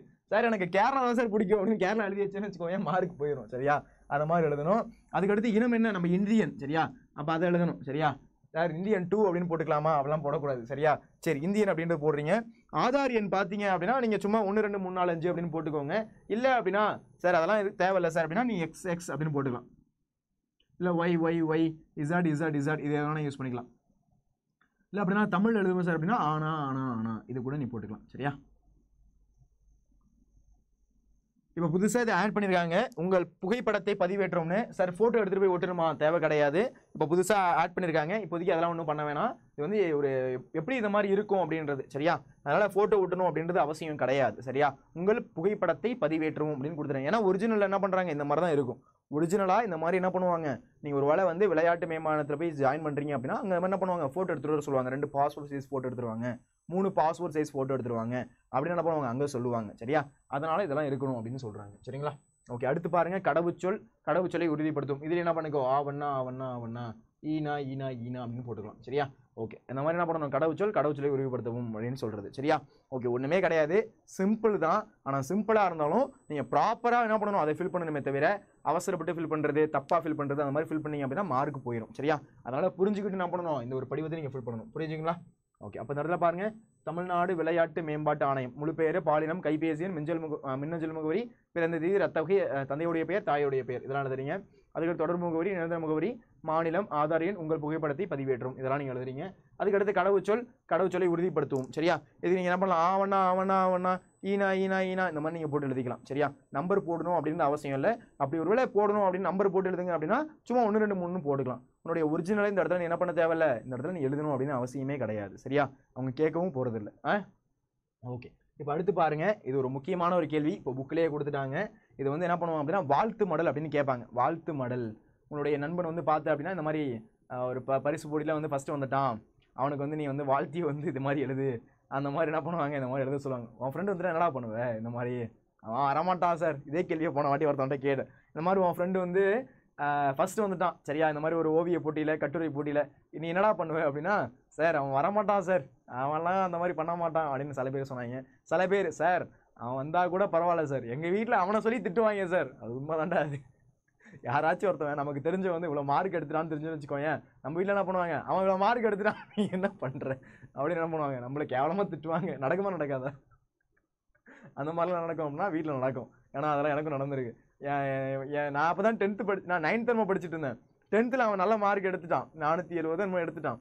நான் 9th தான் படிக்கிறேன். அவன் பாரு அவ்வளோ மார்க், நான் 9th தான் படிக்கிறேன், அதெல்லாம் எனக்கு தெரியாது. அவன் அவ்வளோ மார்க் எடுத்துட்டான், 470 மேலே எடுத்துட்டான். நீ என்ன பண்ணுற, உனக்கு ரிசல்ட்டே வரல. 9th ரிசல்ட்லாம் வராதுமா, நான் டேரெக்டாக 10th போயிடுவோமா, அதுக்கெல்லாம் இன்னும் சொல்ல மாட்டாங்க, பாஸ் மட்டும்தாம்மா வரும் அப்படின்னு சொல்கிறேன். எங்கள் வீட்டில் ஒத்துக்கல. அதுக்கு என்ன திட்டிட்டு, எதுக்கடா திட்டுறீங்க, சம்மந்தமே இல்லாமல் எதுக்கடா என்ன திட்டுறீங்க அப்படின்ற மாதிரி என்ன இருக்கும் அப்படின்னா, அந்த மாதிரி ஒரு ஃபீலிங்காக இருக்கும். சரியா? அதான் எனக்கு கனெக்ட் ஆகுது. அப்படியே அந்த மாதிரி தான் என்ன பண்ணுவாங்க, அவன் ஏதாச்சும் நல்ல ஒரு ஏதாச்சும் ஒரு கட்டுரை போட்டிலையோ பேச்சு போட்டிலையோ இந்த மாதிரி ஏதாச்சும் ஒருத்தவன் நல்ல மார்க் எடுத்துட்டான், நல்ல ஸ்கோர் எடுத்துட்டான்னு வச்சுக்கோங்க, நம்மள என்ன பண்ணுவாங்க, அவனை வச்சு திட்டிகிட்டு இருப்பாங்க. எதுக்கு திட்டுறாங்கன்னு அவங்களுக்கு தெரியாது, எதுக்கு நம்ம திட்டுவாங்கன்னு நமக்கும் தெரியாது. அந்த மாதிரி கூத்துலாம் நடக்கும். சரியா? சரி, ஓகேவா? சரி, ஓகே. அப்போ அந்த மாதிரி ஒரு வாழ்த்து மடல் அப்படின்றது எழுத சொல்லுவாங்க. வாழ்த்து மடல் எழுதுவோமா? அதாவது மாநில அளவில் நடைபெற்ற கலை திருவிழா போட்டியில் பங்கேற்று கலையரசன் பட்டம் பெற்ற தோழனை வாழ்த்தி மடல் எழுதுக. ஓகேவா? இந்த மாதிரி உன்னுடைய ஃப்ரெண்டு பேர் என்ன அப்படின்னா கலையரசன், இந்த மாதிரி தான் கொஸ்டின் கொடுப்பாங்க. இந்த மாதிரி தான் என்ன பண்ணுவாங்க, அவனுடைய பேரே கொடுத்துருவாங்க. நீ என்ன பண்ணணும், இதெல்லாம் எழுதணும். சரியா? சரி, இந்த இடத்துல கவனிங்க. அப்போ மாநில அளவில் நடைபெற்ற கலை திருவிழா போட்டியில் பங்கேற்று கலையரசன் பட்டம் பெற்ற தோழனை வாழ்த்தி ஒரு மடல் எழுதுக. ஒரு மடல் அப்படின்றது எழுதுக அப்படின்னு சொல்லியிருக்காங்க. மடல் எழுதுவோமா? சரி, மடல் அப்படின்னு வச்சுக்கோங்க, இந்த மாதிரி ஒரு கடிதம் மாதிரி எழுதுதான் மடல். வாழ்த்து மடல். சரியா? வாழ்த்துறேன், இவனை பற்றி என்ன பண்ணுறேன், நல்லா இருடா, 100 வயசு வரையும் நல்லா இரு, அந்த மாதிரி சொல்கிறோம்ல, அதுதான் என்னது வாழ்த்துறது. சரியா? மங்களம் உண்டாகட்டும், அதெல்லாம் சொல்கிறோம்ல, அதெல்லாம் என்னது வாழ்த்துறது. சரியா? அப்போ இந்த மாதிரி என்ன பண்ண போகிறோம், இந்த இடத்துல வாழ்த்த போகிறோம். சரியா? ஓகே. மாநில அளவில் ஸ்டேட் லெவலில் பார்த்தீங்க அப்படின்னா நடைபெற்ற ஒரு கலை திருவிழா அந்த டிராயிங் வரைகிறது, இந்த மாதிரி ஏதோ ஒன்று. சரியா? அந்த போட்டியில் என்ன பண்ணுறான் அப்படின்னா கலையரசன் பங்கேற்கிறான்.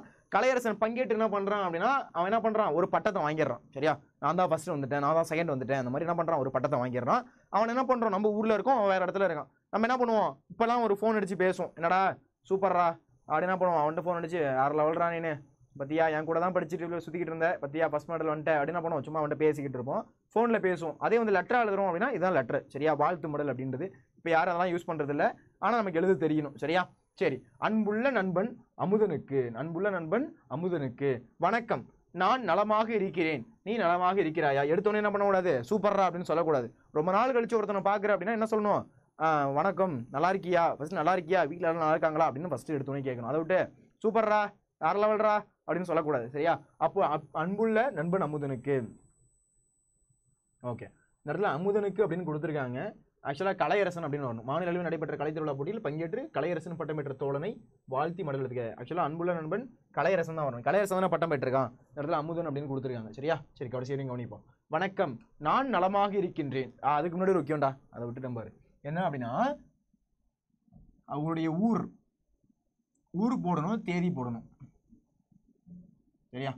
ஊர் இந்த இடத்துல வெறும் காந்திதரன் கொடுத்துருக்காங்க. ஒரு ஃபுல்லாக ஒரு ஊர், அதோடைய இடத்தை போடணும். இடம் அப்படின்னு போடலாம். இடம் அப்படின்னா தஞ்சாவூர், கடலூர், வேலூர், ஏதோ ஒரு ஊர் பேரை போடணும். சரியா? அப்படி இல்லைன்னா அந்த ஒரு அட்ரஸ், அந்த ஒரு சின்னதா. சரியா? அப்போ இந்த இடத்துல பாருங்க, காந்தி தெரு, தேதி என்ன, 10/6/2025. நீ அன்னைக்கு எக்ஸாம் டேட் என்னவோ அந்த எக்ஸாம் டேட்டை போடணும். சரியா? இது வந்து என்னது, எக்ஸாம் டேட். எக்ஸாம் டேட் என்ன பண்ண போறீங்க, நீங்க இந்த இடத்துல பேஸ் பண்ண போறீங்க. அப்போ ஊர் போட போறீங்க, அதுக்கு அடுத்து என்ன பண்ண போறீங்க, எக்ஸாம் டேட் அப்படின்றது போட போறீங்க. ஊர் போட போறீங்க, அதுக்கு அடுத்து என்ன பண்ண போறீங்க, எக்ஸாம் டேட் அப்படின்றது போட போறீங்க. வணக்கம், நான் நலமாக இருக்கின்றேன், நீ நலமாக இருக்கிறாயா. நான் நல்லா இருக்கேன்டா, நீ எப்படி இருக்க, நீ நல்லா இருக்கியா அப்படின்ற மாதிரி கேட்குறது. நான் நலமாக இருக்கின்றேன். வணக்கம், ஃபர்ஸ்ட் என்ன பண்ணணும், வணக்கம், நான் நலமாக இருக்கின்றேன், நீ நல்லா இருக்கியா அப்படின்னு கேட்கணும். இல்லத்தில் அனைவரும் நலமாக உள்ளார்களா. இல்லத்தில் எல்லாரும், உங்களுடைய வீட்டில் எல்லாரும் நல்லா இருக்காங்களா, உங்களுடைய வீட்டில் எல்லாரும் நல்லா இருக்காங்களா என்பதை அறிய ஆவலுடன் உள்ளேன். உங்கள் வீட்டில் எல்லாரும் சந்தோஷமா இருக்காங்களா, எல்லாம் நல்லா இருக்காங்களா, அதை நான் தெரிஞ்சுக்கணும்னு என்ன பண்றேன், ஆசைப்படுறேன். உங்களுடைய வீட்டில் எல்லாரும் நல்லா இருக்காங்களா, அதை தெரிஞ்சுக்கிறதுக்கு நான் என்ன பண்றேன், ஆசைப்படுறேன். உன்னிடம் இருக்கின்ற கலை திறமைகளை உடனிருந்து நான் பார்த்திருக்கிறேன். உன்கிட்ட இருக்கக்கூடிய அந்த கலை திறமைகள் என்ன பண்றேன், உன் கூட இருந்தே நான் பார்த்துருக்கேன். நீ பார்த்த அப்படின்னா, நீ ஸ்கூல் படிக்கும்போது சின்ன பிள்ளைல என்ன பண்ணுவ, சூப்பரா நீ படம் வரைவ, சூப்பரா நீ டிராயிங் வரைவ, நீ சூப்பரா என்ன பண்ணுவ, இந்த மாதிரி வந்து கலைத்திறமையில ரொம்ப சூப்பரா இருப்ப. எனக்கு அப்பவே தெரியும் நீ இந்த மாதிரி வந்து ஒரு பெரிய ஆளா வந்துருவ அப்படின்னு. நம்மளாம் உருட்டணும். சரியா? இந்த மாதிரி என்ன பண்ணணும், 2 உருட்டு உருட்டணும். சரியா? அப்ப இந்த மாதிரி உன்னிடம் இருக்கின்ற கலை திறமைகளை உன்னிடமிருந்து நான் பார்த்திருக்கிறேன். பல போட்டிகள் கலந்து கொண்டு நீ பரிசுகளை பெற்றுள்ளாய். நீ ஸ்கூல் படிக்கும்போது இந்த மாதிரி வந்து டிராயிங் போட்டிலாம் வச்சா நீ தாண்டா ஃபர்ஸ்ட் வருவ. ஸ்கூல் படிக்கும்போது இந்த மாதிரி கட்டுரை போட்டிலாம் வச்சா நீ தாண்டா ஃபர்ஸ்ட் வருவேன். ஸ்கூல் படிக்கும்போது இந்த மாதிரி பேச்சு போட்டிலாம் வச்சா நீ தாண்டா ஃபர்ஸ்ட் வருவேன். சொல்லுவோமா? அப்போ அந்த மாதிரி எனக்கு முன்னாடியே தெரியும் நீ இந்த மாதிரி நிறைய பரிசுகள் அப்படின்றது பெற்றிருக்க. அதனால எனக்கு முன்னாடியே தெரியும் நீ இந்த மாதிரி எப்படியாச்சும் வந்து ஃபர்ஸ்ட் வந்துடுவேன் அப்படின்னு. இப்போ வணக்கம், நான் நலமாக இருக்கின்றேன், நீ நலமாக இருக்கிறாயா. இல்லத்தில் அனைவரும் நலமாக உள்ளார்களா என்பதை அறிய ஆவலுடன் உள்ளேன். உன்னிடம் இருக்கின்ற கலை திறமைகளை உன்னிடமிருந்து நான் பார்த்திருக்கிறேன். பல போட்டிகளில் கலந்து கூட நீ பரிசுகளை பெற்றுள்ளாய். பல போட்டியில கலந்துக்கிட்டு நீ என்ன பண்ணிருக்க, பரிசு பெற்றிருக்க. நிறைய என்ன பண்ணிருக்க, அவார்டும் வாங்கியிருக்க. அது எனக்கு முன்னாடியே தெரியும். ஏன்னா நீ அவ்வளோ அவார்டு வாங்கியிருக்க, எனக்கு அது முன்னாடியே தெரியும். அடுத்து, தமிழ்நாடு அரசு நடத்திய கலை திருவிழா போட்டிகளிலும் கலந்து கொண்டு 3 போட்டிகளில் மாநில அளவில் முதலிடம் பெற்றுள்ளாய். ஏதாச்சும் விட்டுட்டோமா ஒரு பாயிண்ட்? ஓகே, இல்லை. ஓகேவா? அப்போ தமிழ்நாடு கவர்மெண்ட் தமிழ்நாடு அரசு நடத்திய கலை திருவிழா போட்டிகளிலும் கலந்து கொண்டு 3 போட்டிகளில் மாநில அளவில் முதலிடம் பெற்றுள்ளாய். ஸ்டேட்ல பார்த்த அப்படின்னா நீ தான் என்ன பண்ணிருக்க, 3 போட்டியில ஃபர்ஸ்ட் வந்திருக்க. உண்மையிலே ஒரு பெருமைக்குரிய விஷயம். நீ வந்து சூப்பரா வந்திருக்க. ஓகே, உண்மையே மனசார பாராட்டணும். சரியா? உன்னுடைய நண்பன் இருக்கான் அப்படின்னா அதுக்கு நீ இந்த மாதிரிலாம் எழுதணுமா அப்படின்னா நீ ஜஸ்ட் என்ன பண்ணலாம், உண்மையிலே உன் ஃப்ரெண்ட் இந்த மாதிரி ஃபர்ஸ்ட் வரான் அப்படின்னா ஒரு கால் பண்ணி என்ன பண்ணணும், பாராட்டணும். சூப்பர்ரா, கண்டிப்பா வந்து யாராலையும் முடியல, நீ நல்லபடியா பண்ணிருக்க அப்படின்னு என்ன பண்ணணும், ஒரு ஜஸ்ட் ஒரு பாராட்டணும். சரியா? அதுக்கான வந்து சார் அவன் மட்டும் ஃபர்ஸ்ட் வந்துட்டான் சார் அப்படின்னு என்ன பண்ணக்கூடாது, அது மாதிரிலாம் பண்ணக்கூடாது. சரியா? ஒரு கால் பண்ணி சூப்பர்ரா அப்படின்னு நம்ம சொல்லணும். சரியா? ஓகே. தமிழ்நாடு அரசை நடத்திய கலை திருவிழா போட்டிகளிலும் கலந்து கொண்டு 3 போட்டிகளில் மாநில அளவில் முதலிடம் பெற்றுள்ளாய். 3 போட்டி. சரியா? 3 போட்டியில் என்ன பண்ணிருக்க, நீ முதலிடம் வந்திருக்க. இதன் காரணமாக கலையரசன் பட்டத்தை மாண்புமிகு முதலமைச்சர் அவர்களின் கைகளால் பெற்றுள்ளாய். ஆக்சுவலா வந்து கொஸ்டின் பார்த்து கூட இது கலையரசன் பங்கேற்று கலையரசன் பட்டம், அந்த பட்டத்தோடைய பேரே கலையரசன். அதான் நான் டவுட் ஆனேன். சரியா? ஆக்சுவலா ஃப்ரெண்டு பேர் என்ன அப்படின்னா அமுதன், அதோடைய பட்டத்து பேர் என்ன அப்படின்னா கலையரசன். சரியா? கொஸ்டினை புரிஞ்சுக்கணும். ஓகேவா? எனக்கு இதுக்கு அப்புறம் தான் வருது. அதோடைய பட்டத்துடைய பேர் என்ன அப்படின்னா கலையரசன் பட்டம். அதோட பட்டம் பேர் என்ன, கலையரசன். இப்போ வந்து சொல்றோம்ல பத்மஸ்ரீ, பத்ம விபூஷன் சொல்றோம்ல, அந்த மாதிரி அந்த பட்டத்துடைய பேர் என்ன, கலையரசன். கலைகளுக்கெல்லாம் அரசன், அதான் கலையரசன். டிராயிங் சூப்பராக இருக்கணும், அவன் அந்த கலையில சிறப்பு மிக்கவன். கலையரசன் பட்டம் பேர் என்ன, கலையரசன். அவனுடைய பேர் கலையரசன் கிடையாது, அவனுடைய பேர் என்ன, அமுதன். சரியா? நான் தப்பா கொடுத்துட்டாங்கன்னு நினைச்சேன். சரியா? அது அமுதன். சரியா? ஓகே. அப்போ நீ மாநிலம் நடைபெற்ற அந்த ஒரு போட்டியில 3 போட்டியில் என்ன பண்ணிட்ட, நீ ஃபர்ஸ்ட் இடம் வந்துட்ட. இதன் காரணமாக கலையரசன் பட்டத்தை மாண்புமிகு முதலமைச்சர் அவர்களின் கைகளால் பெற்றுள்ளாய். இந்த இடத்துல ஒரு முக்கியம், மாண்புமிகு அப்படின்றது முக்கியம். ஏன்னா அவங்க என்ன, நம்மளுடைய சிஎம். சரியா? சீஃப் மினிஸ்டர் அப்படின்றதுனால நம்ம என்ன பண்ணணும், ஒரு மரியாதை நிமித்தமாக மாண்புமிகு இந்த மாதிரி வார்த்தைகள் அப்படின்றது என்ன பண்ணணும், யூஸ் பண்ணணும். சரியா, அதுக்கு இந்த வார்த்தையெல்லாம் யூஸ் பண்ணாமல் இருக்கக்கூடாது. சரிங்களா.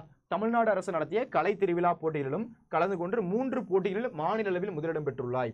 இதன் காரணமாக கலையரசன் பட்டத்தை மாண்புமிகு முதலமைச்சர் அவர்களின் கைகளால் பெற்றுள்ளாய். உனக்கு கிடைத்த பெருமையால் நண்பர்கள் அனைவருமே பெருமையும் ஊக்கமும் அடைகிறோம். அதனால உனக்கு கிடைச்ச இந்த பெருமையினால பார்த்தீங்க, உனக்கு கிடைச்ச இந்த பட்டத்தினால பார்த்தோம்னா எங்களுக்கு பெருமையா இருக்கு. என் ஃப்ரெண்டு தான் அங்கே வந்து என்ன பண்ணியிருக்கான் அப்படின்னா ஃபர்ஸ்ட் வந்திருக்கான், என் ஃப்ரெண்டு தான் அவன் அப்படின்னு சொல்றது எனக்கு ரொம்ப பெருமையா இருக்கு. எங்களுக்கு ஒரு மோட்டிவேஷன் இருக்கு. நானும் அடுத்தபடி இந்த மாதிரி ஏதாச்சும் ஒரு கலையில நானும் சாதிக்கணும் அப்படின்னு எனக்கும் கொஞ்சம் மோட்டிவேஷனா இருக்கு. இதை மாதிரி நீ என்ற சொல்லணும். அப்போ உனக்கு கிடைத்த பெருமையால் நண்பர்கள் அனைவருமே பெருமையும் ஊக்கமும் அடைகிறோம். உன்னை போல பட்டங்கள் பெற முயற்சிகளை மேற்கொண்டுள்ளோம். உன்ன மாதிரி வந்து பட்டங்கள் பெறறதுக்காக நாங்களும் என்ன பண்ணிட்டு இருக்கோம் அப்படின்னா முயற்சி பெறோம். உன்ன மாதிரி பட்டங்கள் பெறறதுக்கு என்ன பண்றோம், நாங்களும் முயற்சி செஞ்சுக்கிட்டு இருக்கோம். உங்களை மாதிரி பட்டங்கள் பெறறதுக்கு நானும் என்ன பண்ணிட்டு இருக்கேன் அப்படின்னா முயற்சி செஞ்சுக்கிட்டு இருக்கேன். அப்போ தமிழ்நாடு அரசு நடத்திய கலை திருவிழா போட்டிகளிலும் கலந்து கொண்டு 3 போட்டிகளில் மாநில அளவில் முதலிடம் பெற்றுள்ளாய். இதன் காரணமாக கலையரசன் பட்டத்தை மாண்புமிகு முதலமைச்சர் அவர்களின் கைகளால் பெற்றுள்ளாய். உனக்கு கிடைத்த பெருமையால் நண்பர்கள் அனைவருமே பெருமையும் ஊக்கமும் அடைகிறோம். உன்னை போல பட்டங்கள் பெற முயற்சிகளை மேற்கொண்டோம். உன்ன மாதிரி பட்டங்கள் பெற என்ன பண்றோம், முயற்சிகளை மேற்கொண்டிருக்கோம் இப்படின்றத நீங்க எழுதணும். இதை போல வரக்கூடிய பல போட்டிகளிலும் கலந்து கொண்டு இன்னும் பல பரிசுகளை பெற உளமாற வாழ்த்துகிறேன். கோடை விடுமுறையில் நமது கிராமத்தில் சந்திப்போம். இது மாதிரி இந்த மாதிரி வரக்கூடிய அடுத்தடுத்த போட்டியில் என்ன பண்ணணும், நீ இதே மாதிரி ஃபர்ஸ்ட் பிளேஸ் வந்துட்டே இருக்கணும்டா. அதை நான் வந்து என்ன பண்ணிக்கிறேன், உன்ட்ட கேட்டுக்கிறேன், உன்னை வாழ்த்துறேன் அப்படின்னு சொல்லணும். அப்போ இதே போல வரக்கூடிய போட்டிகளிலும் கலந்து கொண்டு இன்னும் பல பரிசுகளை உளமாற வாழ்த்துகிறேன். என்னது, என்னுடைய மனசார என்ன பண்றேன், உன்னை வாழ்த்துறேன். கண்டிப்பா இதே மாதிரி அடுத்தடுத்து வரணும். கோடை விடுமுறையிலும் நமது கிராமத்தில் சந்திப்போம். கோடை விடுமுறை வரும்போது நம்ம கிராமத்தில் என்ன பண்ணுவோம், நம்ம 2 பேரும் சந்திக்கலாம். கோடை விடுமுறை வரும்போது நம்ம கிராமத்தில் என்ன பண்ணலாம், நம்ம 2 பேரும் சந்திக்கலாம். இப்படிக்கு உன் அன்புள்ள நண்பன் மா குறளரசன். இப்படிக்கு உன்னுடைய அன்புள்ள நண்பன் யாரு, மா குறளரசன். என்னுடைய பேர் என்ன, மா குறளரசன். யார் எழுதுறவருடைய பேர். சரியா, ஒரு வேலை இதுலயும் நல்லா கவனிங்க. பேர் கொடுத்துட்டாங்க அப்படின்னா பேர் கொடுத்துறது. சரியா, அப்படி இல்லை அப்படின்னா நீ ஒன்று ஆனா போடலாம். இல்லை அப்படின்னா என்ன பண்ணலாம், என்னுடைய பேர் ஏதாச்சும் நீ கொடுத்துக்கலாம். சரியா, ஓகே. அதுக்கடுத்து முக்கியமான பாயிண்ட் என்ன அப்படின்னா உரை மேல் முகவரி. சரியா, இந்த உரை மேல் முகவரி தாண்டா இது ரொம்ப முக்கியம்.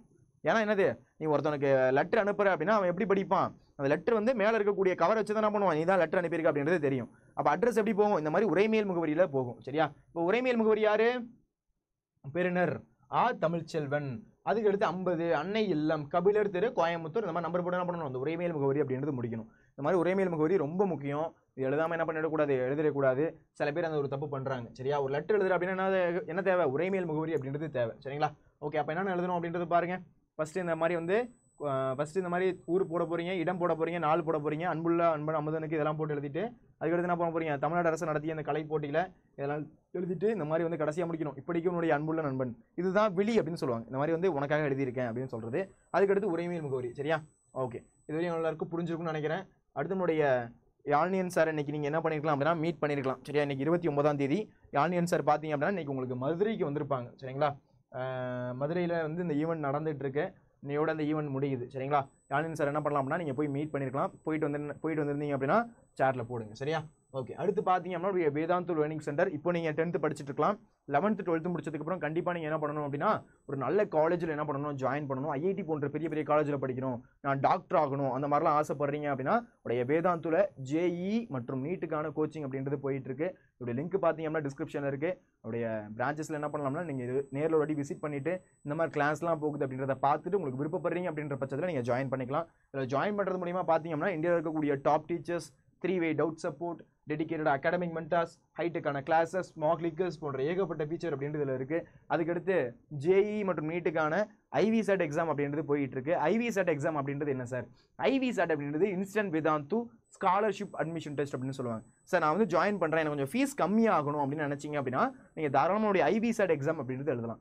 எழுதி முடிச்சதுக்கப்புறம் அதில் எவ்வளோ ஸ்கோர் எடுக்கிறீங்களோ அதை பொறுத்து உங்களுக்கு ஸ்காலர்ஷிப் அப்படின்றது கொடுப்போம். சரியா, இப்போ வந்து நல்ல ஸ்கோர் எடுக்கிறீங்க அப்படின்னா 90% வரையும் உங்களுக்கு ஸ்காலர்ஷிப் கிடைக்கிறதுக்கு வாய்ப்பு இருக்கு. என்ன பண்ணணும், ஐவிசெட் நீங்கள் எடுக்கிறது மூலியமா. சரியா, ஒரு லிங்க் பார்த்தீங்கன்னா டிஸ்கிரிப்ஷன் இருக்கு. என்ரோல் பண்ணீங்க அப்படின்னா தான் இந்த டெஸ்ட் எழுத முடியும். சரியா, அடுத்து இந்த சென்டர்ஸ் அப்படின்றது எந்த இடத்துல இருக்குன்னு பாருங்க. அண்ணா நகர், வேளச்சேரி, தாம்பரம், ஆவடி, மதுரை, திருச்சி, கோயம்புத்தூர், போரூர், பெரம்பூர், பெருங்குளத்தூர். இந்த இடத்துலலாம் நம்மளுடைய ஆஃப்லைன் சென்டர் இருக்கு.